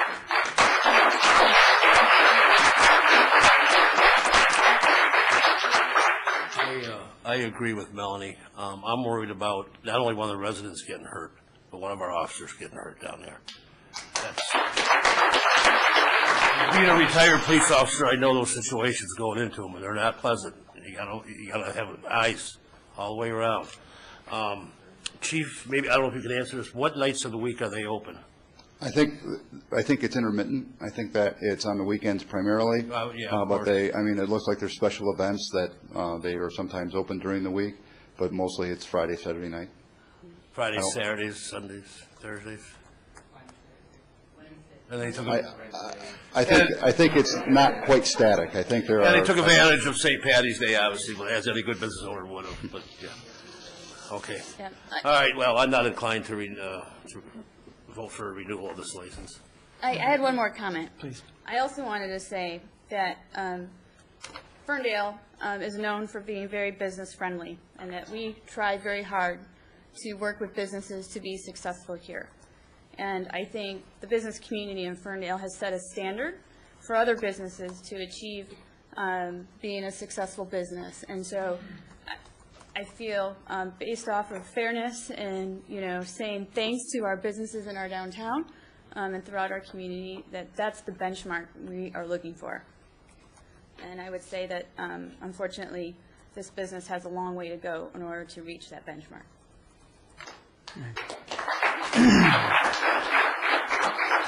I'd like to say, do you want to go? No, go ahead. Okay, I'll go Yeah. last. All right, fine. No, I agree with the consensus that we're hearing here on council. I think the opportunity to fix these issues have been going on since November. Those opportunities have been there. They haven't been adequately addressed. I think the taxing of the resources of the city, the stress on the neighborhood, and just in general is not in alignment with the business environment that we try to promote in Ferndale. So I support the objection to the renewal of the liquor license. Thank you.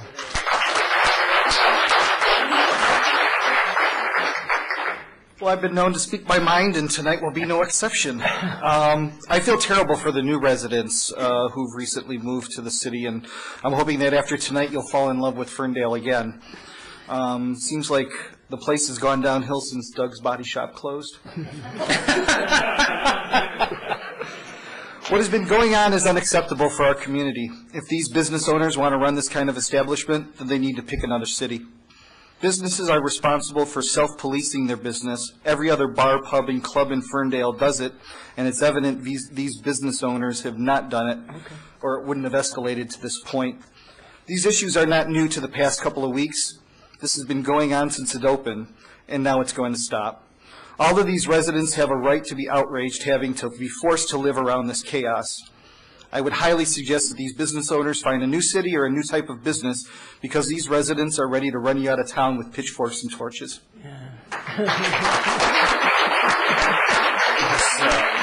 Councilman Lennon, yet another. No, I just want to say that you know where I stand, and I grew up at 390 West Hazelhurst, right next to Mr. Sterrett, who spoke the words of wisdom. So this is near and dear to me. So. Well, you want a motion? Let me make my comment, and then someone can make a motion, because I too am very distraught by what I heard tonight and what happened last week, the stabbing, the alleged stabbing, the stabbing. But, you know, I want the residents to know that wasn't the first time that we've heard about the problems at the nightclub, and it's not the first time that we've reached out to the business owners and the managers of the club to try to address the issues. We are a community that tries to work with our businesses. This is a community that enjoys entertainment, enjoys bars and restaurants and a good time. But above all, you have to be good neighbors. And we've tried to be good neighbors with Glow, and it doesn't appear that they've been very good neighbors to us in return. I don't want a bar that needs extra police. I want a bar that needs no extra police in Ferndale. So those kinds of offers are not of interest to me. Had they been serious offers, they would have been addressing the pollution problems, the loud noise problems, and the other problems for the last several months. If they had done any of those things over the last several months, as our police chief I know has met with them before last week, to show some sort of good faith effort that they were serious about being good neighbors in Ferndale, I would be inclined to be more open. But I'm not interested in the offers that they made tonight, and I'll support not renewing the liquor license for Glow. Your Honor, I'll make a motion if you so desire. Please do. I move that we object to the renewal of the Class C liquor license for 2015 for Glow Nightclub Midwest LLC, 22061 Woodward Avenue, Ferndale, Michigan, and further direct the city attorney to file a certified copy of this resolution objecting to the renewal with the MLCC no later than March 31st. Support. They're fighting for it. Motion by Lennon, supported by Polika. I do have a question. Final questions or discussion? Sure. What happens after we approve this recommendation to the MLCC? What can residents expect to happen next? Well, it doesn't. It is a resolution objecting to the renewal. It'll go to the LCC. The LCC will normally schedule a show cause hearing with respect to the objection, and I will be following up with their staff to see that is scheduled. All right, and Is that open to the public? I'm not sure if it partially, but you have to sign in. I'm not sure if it's completely open to the public or not. Can the public at Lansing? Can the public write letters to the LCC? Is that part of the process? It's, I haven't seen it, but I will advise council with respect to some of those options. Thank you. And will the can we attach the public comments for the people who signed in tonight or wanted to write a letter? Could we attach those public comments to the city council resolution? Is that possible? I will take a look at that as well. Thank you. And I'll let council know. Thank you. So, in the meantime, what should residents do? Continue? Continue to contact the department, the police department, if there's issues of concern. And if there is an avenue to express your opinions to the LCC that we discover, maybe we could get it to Judy as the group. Can I ask a question, though? Yeah. Please. The date of September came up, and do we not have anything that can help us until September? No, Dan, explain what that. That's going to be looked into immediately. Please. I mean, really, please. Right. Okay. Okay. All right. Last comments or questions? Marty, would you call the roll, please? Council members Lennon? Yes. Martin? Yes. Polika? Yes. Piana? Yes. And Mayor Coulter? Yes, thank you. That item is adopted. Thanks, everyone, for coming out.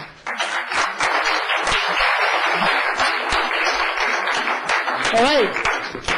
Next item of business, a little later than usual, is our call to audience. This is your opportunity to address council on any issue that you would like that's not on the agenda, because you'll get an opportunity to speak to that when we get to it on the agenda. Please be quiet until you leave the chambers. Thank you, everyone. Thank you. So please, again, state your name and your address, and 3 minutes to speak about anything you'd like, and good evening. Good evening, Council and Mayor. My name is Jay Spiro, 405 West Breckenridge. Sorry, Jay. Larger than usual crowd this evening. All right. Thank you, everyone. Powerful group of residents there. That's right. I want to wholeheartedly thank the Council for not extending the exclusivity agreement with the 360 LLC. As both a downtown business owner and local resident, I am truly grateful, as are many others. We have all learned valuable lessons during the last 9 months. The biggest gift of the 360 project for me was becoming friends with more of my neighbors, both store owners on the block and folks in the hood, and meeting with my elected officials. As someone who spoke to hundreds of people, I would like to share suggestions about how to approach future development with less contention. Number 1, develop Ferndale and add parking to downtown in a way that preserves the small town character of our Main Street. Keep structures adjacent to the first block west of Woodward limited to 40 feet in height. Create an ordinance protecting this historic block from being dwarfed by large developments. Number 2, support downtown businesses by providing adequate transitional parking before construction on these lots begins. Number 3, the RFP process, request for proposals, should be utilized. What generated mistrust in the community was the use of the NRA. NRA is suitable for a developer who has the capacity, history, and ability to succeed based on the conceptual scope of the project. Many of us were skeptical that 360 LLC fulfilled this description, but in the future, to avoid the perception among people in this community of impropriety, I strongly suggest a competitive bidding process be used. Number 4, close the loophole that enables council to circumvent a vote of the citizens. An ordinance passed in 2007 requires a vote in order to sell city-owned property valued over approximately $45,000. Council never assured us that we would be allowed to vote on the 360. We asked repeatedly whether the lots were to be sold or given away, and with no mention of a future vote, we concluded that council was possibly planning to give the lots to the developer or to sell them at less than their value. That process disenfranchises the voters, and that loophole in language can be closed by broadening the ordinance to include sell, lease, or transfer ownership of publicly owned property of such and such a value. And you're at 3 minutes, but just... Pardon? 3 minutes is... Okay, yeah. thank you so much for listening. Yep. I appreciate your willingness to dialogue, and I hope my insights are helpful. Thank you.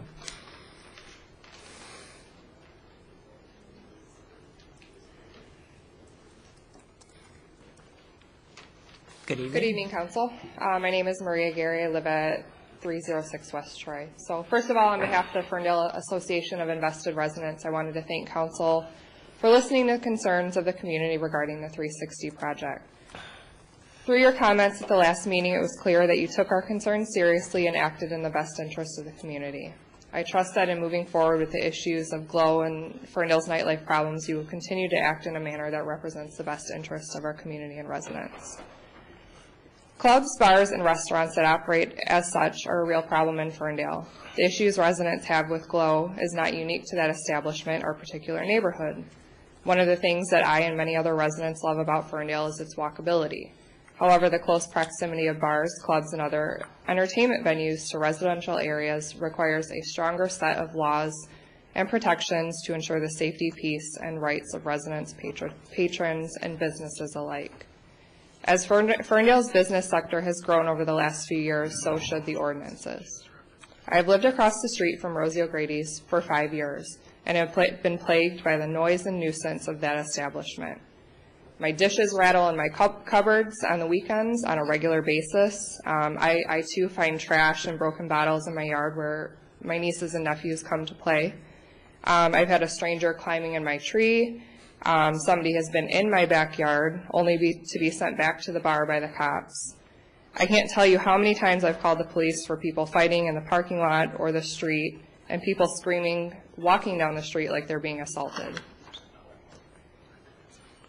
Moving on, the noise ordinance does not protect residents, and I've been up here several times before stating this. Businesses and partiers who cross the lines in terms of respecting the neighborhoods don't see any consequences for their actions. We spent hours talking with police officers about the massive gray area that exists within the city's current noise ordinance. It is time for a change. We need laws that can actually be enforced that protect residents while allowing businesses to thrive. And we need to have a serious look at the number of liquor licenses being distributed, especially in reference to their proximity to the residential areas. Ferndale's nightlife and party atmosphere has gotten out of control, and we need to restore the balance for the peace and safety of all. And I'm sorry that I'm making this speech after a large community of the residents have left, but I do want to say the Ferndale Association of Invested Residents is actively working to draft a referendum to update the city's noise ordinance. Since we've been to council several times making this request, we're going to do it in more of a grassroots fashion. So we hope that council will join us in supporting this referendum when it is presented. And if you're a resident listening who is interested in getting updates and would like to attend future meetings of our group, you can email fair48220@gmail.com. That's fair48220@gmail.com. Thank you for your time. Thank you.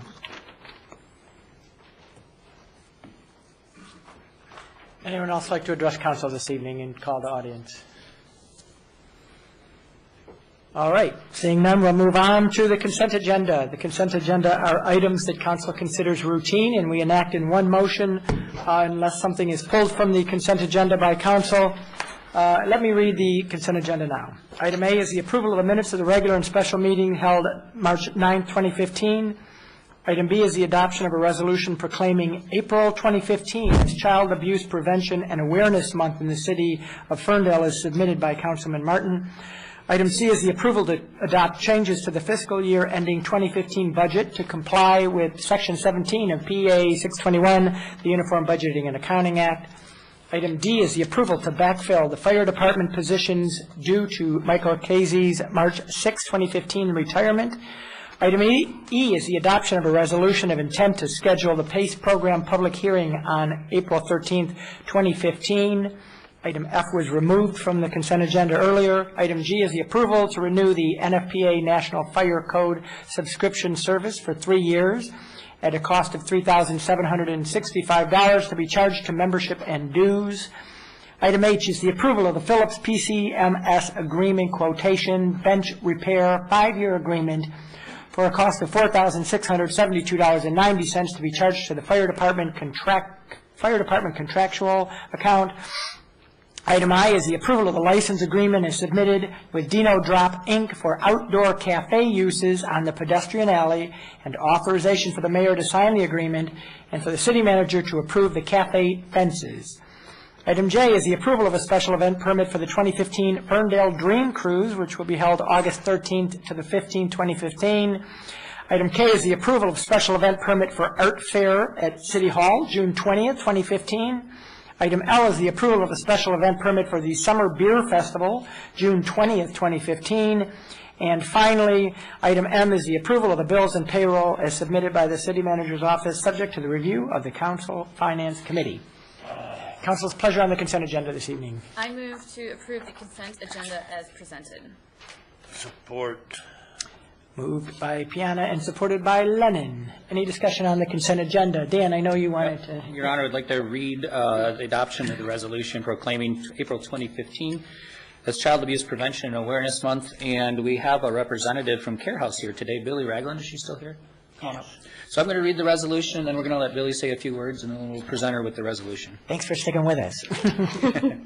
So this reads, the following resolution was moved and supported. Abuse and neglect are suffered by children in our communities, regardless of age, race, gender, or economic situation. 1 in 4 girls and 1 in 6 boys will be sexually abused before the age of 18. This reported maltreatment is only a portion of the overall problem threatening our children. For so many cases go unreported, and today's technology has brought with it a new and dangerous form of child endangerment, the online predator. The devastating consequences of physical and emotional abuse of our children affects the community as a whole, and finding solutions needs to be attended to by the community as a whole. The state of Michigan has mandatory reporting by professionals working with children of any suspected abuse and neglect incidences, a major step, but more is needed in the community. Care House of Oakland County works to break the cycle of child abuse and neglect, provides a protective circle of light and hope for a better life, and advocates for the safety and protection of children. Care House of Oakland County partners with community organizations and agencies to offer programs and services aimed at preventing child abuse and neglect, knowing that effective programs succeed because of the involvement and partnerships created among schools, social service agencies, religious and civic organizations, the business community, and law enforcement agencies. Children deserve to grow and thrive in an environment that nurtures and keeps them safe. Therefore, Ferndale City Council does hereby proclaim April 2015 as Child Abuse Prevention and Awareness Month in the city of Ferndale, Michigan. We call upon all citizens, community agencies, organizations, and businesses to increase their participation in our efforts to prevent the abuse of our children, thereby strengthening and protecting the community in which we live. Thank you. Do you want to present that to her? Yeah. All right. And Thank you. Feel free to, yes. Billy Ragland, 1434 East 10 Mile. Thank you so much for agreeing to do this. We sent it out to many cities, and not every city agreed to participate. So it means a lot to me as thank you as a resident, both professionally and personally, that you took the time to do this at the end of this long evening. I wanted to give you a little bit of information about what we do at the council.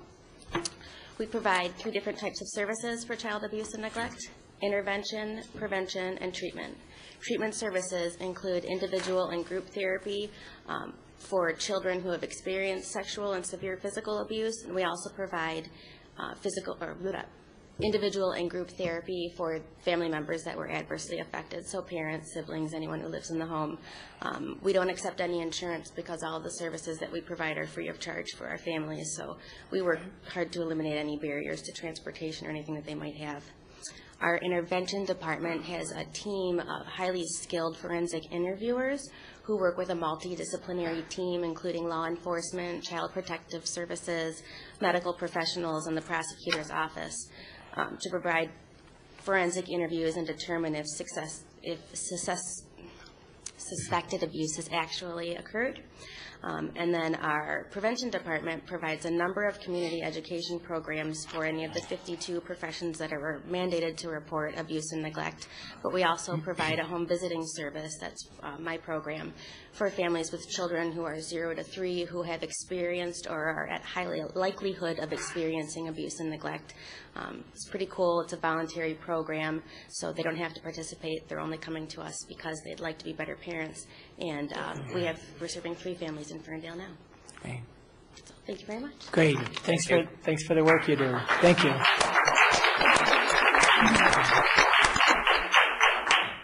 Very good. So we have a motion, and but we didn't vote yet, did we? We have a motion by Piana, support by Lennon on the consent agenda. Any further discussion? I don't have a discussion, but I did notice that we have 2 representatives from our fire department here, and I didn't know if they wanted to speak to either of the items 7D or 7F, if that's why they were here this evening.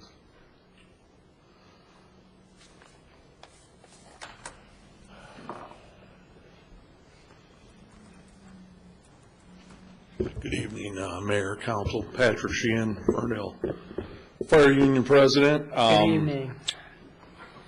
Councilman Polk, I appreciate you paying attention to the fact that you got a couple of firemen here. I'm here just tonight to just kind of make sure that everything was going the way we were hoping it was going to go as far as getting one of our firefighters that was laid off, getting him back as one of our guys retired and walked out the door. What I would ask would be if somebody could read the resolution or consent agenda, if somebody could read it so that I could actually hear it and make sure. To backfill the position, yes, you mean? Yes.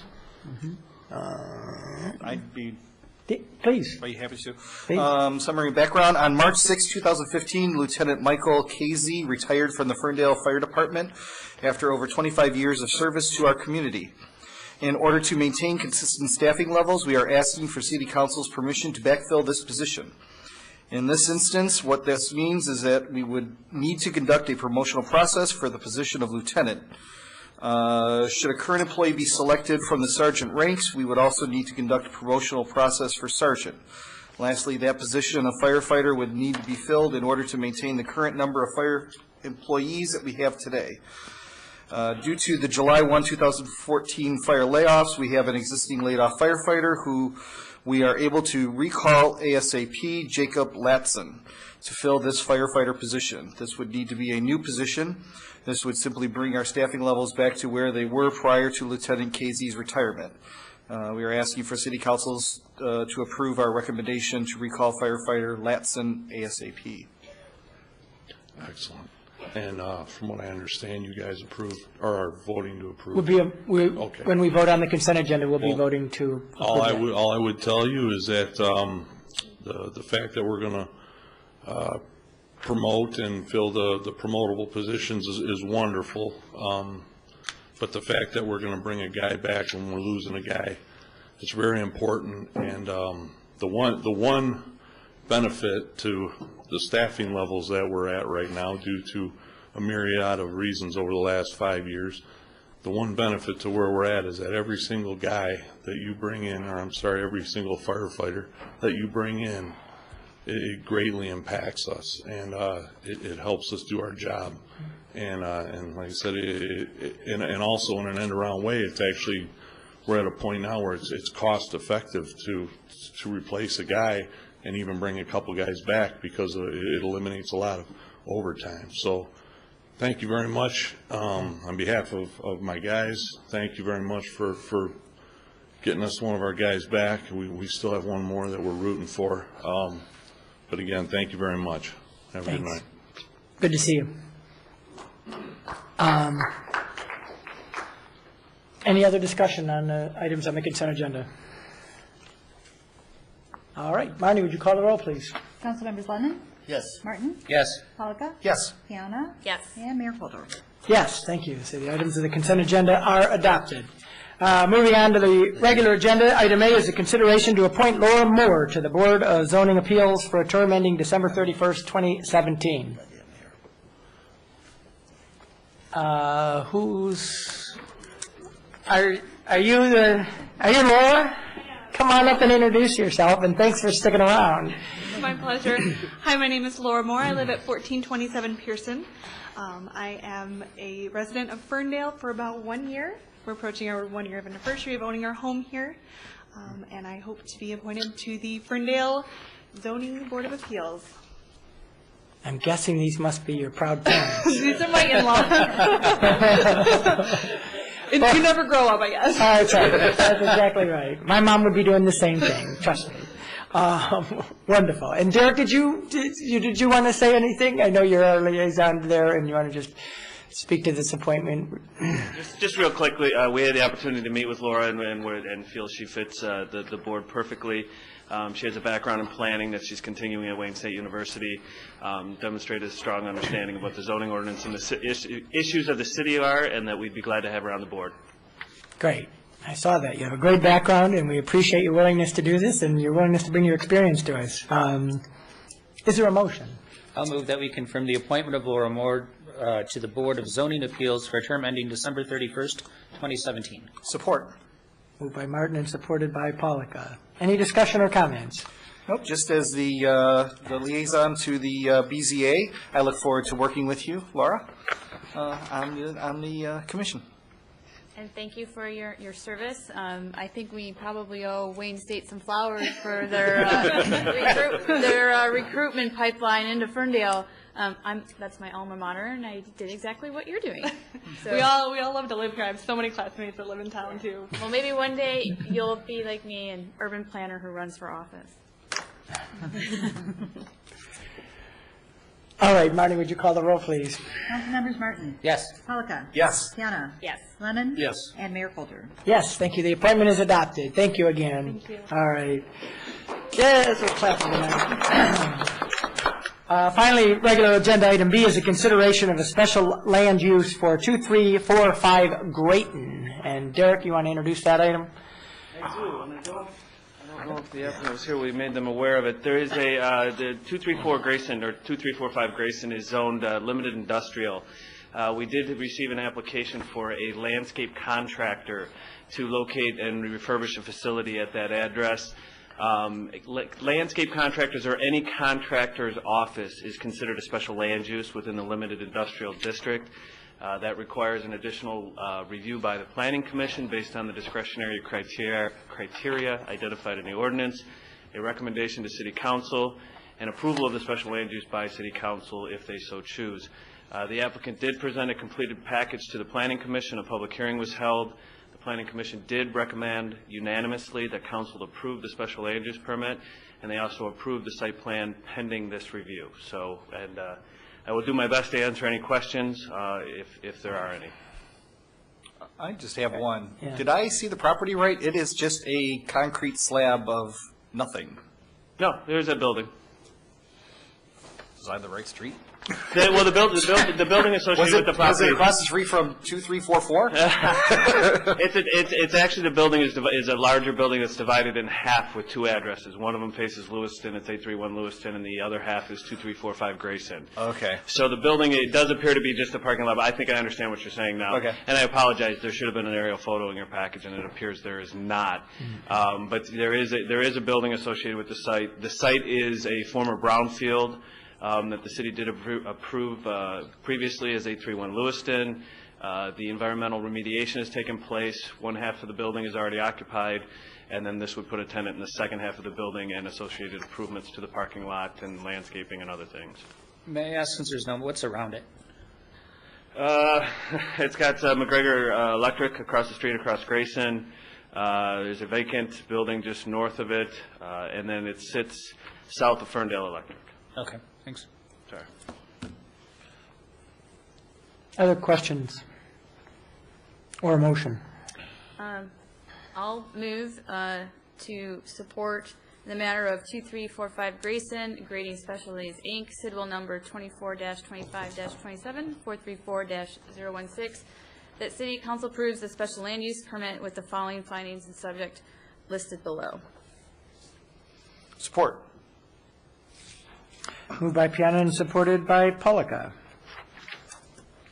Just a couple comments as the liaison to the Planning Commission. Mm-hmm. The Planning Commission felt, in summary of all the legal statements here, that this business really just wanted to have some flexibility to store some land use materials, and they have been there for a while. They really don't foresee themselves growing, and so we've really felt, given some of the direction that they heard from the Planning Commission that really is just a good fit to extend a special land use permit. Very good. Any other questions, comments? Nope. Marnie, would you call the roll, please? Councilmembers Pellicott? Yes. Piana? Yes. Lemon? Yes. Martin? Yes. And Mayor Coulter? Yes, thank you. That item is adopted. Thanks, Derek. Our next item of business is called the council. Police Chief Collins, anything else for the good of the community this evening? All right. Fire Chief Sullivan, anything for the good of the community this evening? Yes, Your Honor, we've had a few illegal burning complaints that we've run out on. I'd just like to remind all the citizens that we do have a burn permit, $25 one-time fee. Put in for it. It renews every year, providing you haven't changed anything in your backyard, new construction, et cetera. So do it legal. It's cheap. It's easy. And just stop at the fire department. We'll give you the form. Good reminder. Thank you. Jenny, anything from the HR department this evening? All right. Jill, anything else from the Recreation Department?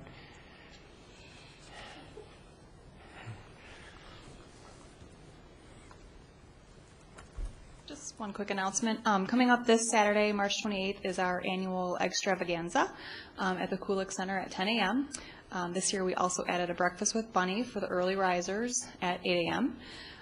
Registration is available online, ferndalemi.gov. There's a link to our registration site on the city site, so we hope to see everyone there. Thank you. Excellent. Except we'll be at a budget hearing, so we won't be there, will we? Kara, anything from the... I'll go rehearse. I know. Evening. Good evening. I just wanted to offer a quick update about a couple of our pre-communications. First of all, the City of Ferndale quarterly newsletter. We have completed content for that. We're a couple of days ahead of schedule, so residents should expect to see that in their mailboxes probably within 3 weeks. This upcoming spring edition is going to focus on spring cleanup initiatives, severe weather preparedness, and some of our recreation upcoming events. So that will be, I think, helpful for residents. Additionally, staff has completed a print publication that we have entitled A Guide to Understanding Your Tax Bill. Tax statement, pardon me. This is meant to be an informative educational piece for residents. We've heard some feedback that there's a bit of misunderstanding maybe or confusion about what exactly tax dollars fund, and so this is our response to that, helping people understand what exactly they're paying for. There is a concise definition, description for every tax description line item in there. And this should be going out imminently. Residents should expect to see it in their mailboxes within about 2 weeks. So that's it. Very good. Thank you. Thank you. Derek, anything else from Economic Development? Nothing tonight, All right. April Lynch is sitting in the audience. He's back in the house. Her first day back to work. Welcome back, our city manager, who is not sitting up here because she's been on maternity leave with her beautiful daughter, Evelyn. So we're grateful to have you back. And we're also incredibly grateful to have in your place during your absence Joe Gaucho, who has been our acting city manager and has done an amazingly professional and competent job. And Joe, we can't thank you enough for filling in and all you've done for the city for the last 3 months. So thank you. And do you have anything from the city manager's office this evening? I do. First, welcome back to the Game of Thrones. It is yours. Please give it up. That's a lot easier than the TV show. Actual announcements. I did want to touch on a few updates. The budget workshop for City Council is still scheduled to be Saturday. It will be at City Hall Council Chambers. It will begin at 9 a.m. Quick update on some public information for the ballot proposals for the upcoming May 5th election. We do expect those proposals, some brochures that describe those proposals to be available at all public buildings. Those brochures should be available for the public to pick up by the end of the week. Yard waste pickup, just a reminder from DPW, will return the week of April 6th. So that week, residents can again place curbside yard waste at the curb for curbside collection. And a quick update on the project. on Hilton from Woodward Heights to 10 Mile. Start date is anticipated to be April 13th. It could be some expected delays due to frost laws as well as scarcity of concrete. I want to clarify, though, that while the scarcity of concrete might push the beginning of the project back, the cost for the project will be locked in at the bid price that was approved. Tentative target date for completion would be July 17th for that project. Very good. Thank you, Joe. Dan, anything from the legal world? this Nothing evening? further, Your Honor. I will keep council posted on the status of the LCC issues. Appreciate that. Thank you. Mayor Pro Tem Martin. No, just that we've changed artists for our art showing here at City Hall. We're featuring the art of Taurus Burns right now. So I would encourage you, if you're coming in to pay your water bill or just to come on into City Hall and check out the art down in the hallway here right outside of council chambers. It's really terrific. Great reminder. Thank you. Councilman Lennon. I just wanted to welcome April back, and I want to thank Joe for, you got hit with a lot, buddy. You got hit with a lot in a short amount of time. You did a great job. Thank you. Councilman Polika. Oh, I totally missed our city clerk. Marnie McGrath, I apologize. Anything from the clerk's office this evening? Yes, thank you. Yes. Just a reminder that absentee ballots are available at City Hall. We do have them in. We sent the first batch out today of almost 500 ballots. So if anyone needs one, please contact the city clerk's office. We also have the form online at ferndalemi.gov/elections. And in the cable world, I want to announce that our AT&T Uverse encoder has been failing significantly, as our AT&T Uverse customers probably recognize. And it is going to be sent back to the company for updating and upgrading, so it will be off the air. WFRN will be off the air on AT&T for approximately 10 days, starting hopefully Thursday, March 26th. We do have an announcement up on the cable station, but once we get that back, it will be before the next council meeting, and everything should be in proper operating order at that time. I know this elderly woman that lives on Leroy that's not too happy has contacted you a few times. I think I know who you mean. Yeah. Hi, Mom.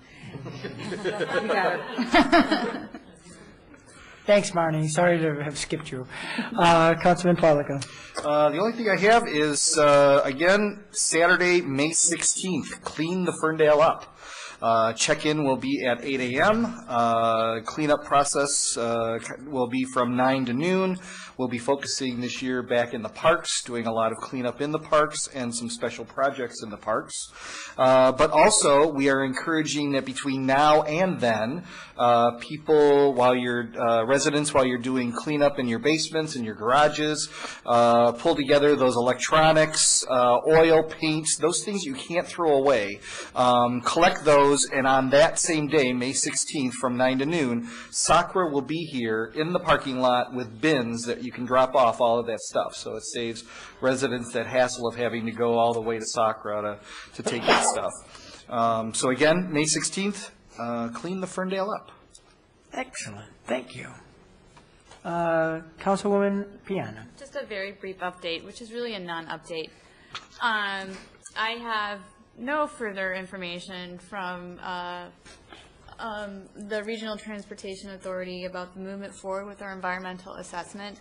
I mean, they have provided that it's stuck in the federal and the FTA, and they're really determining what type of approach they want to take with our environmental analysis or our environmental assessment. But it will be a 9-month process, and hopefully it will start soon. But the RTA staff expressed that they wanted to start the outreach in April, so that they would reconvene the steering committee and move forward, and then they would work with us to do outreach. But again, this is all about identifying where the stations will go exactly on Woodward, in our community at 9th and Woodward. So that's all I have, my non-update. The update, non-update. All right. Just a couple of quick things. I'm going to be doing the annual Mayor's State of the City address, and that's going to be on April the 9th at 5:30. I want to thank the Ferndale Area Chamber of Commerce who puts on that event. We're going to be doing it this year at 1200 Woodward Heights, which is the location of Pulse 220, Metro Times, and Star Trek. So we'll get to sort of show off some of our businesses in town. Again, that's at 1200 Woodward Heights. It's going to be April 9th at 5:30, so if you'd like to come, the public is invited, so please keep that in mind.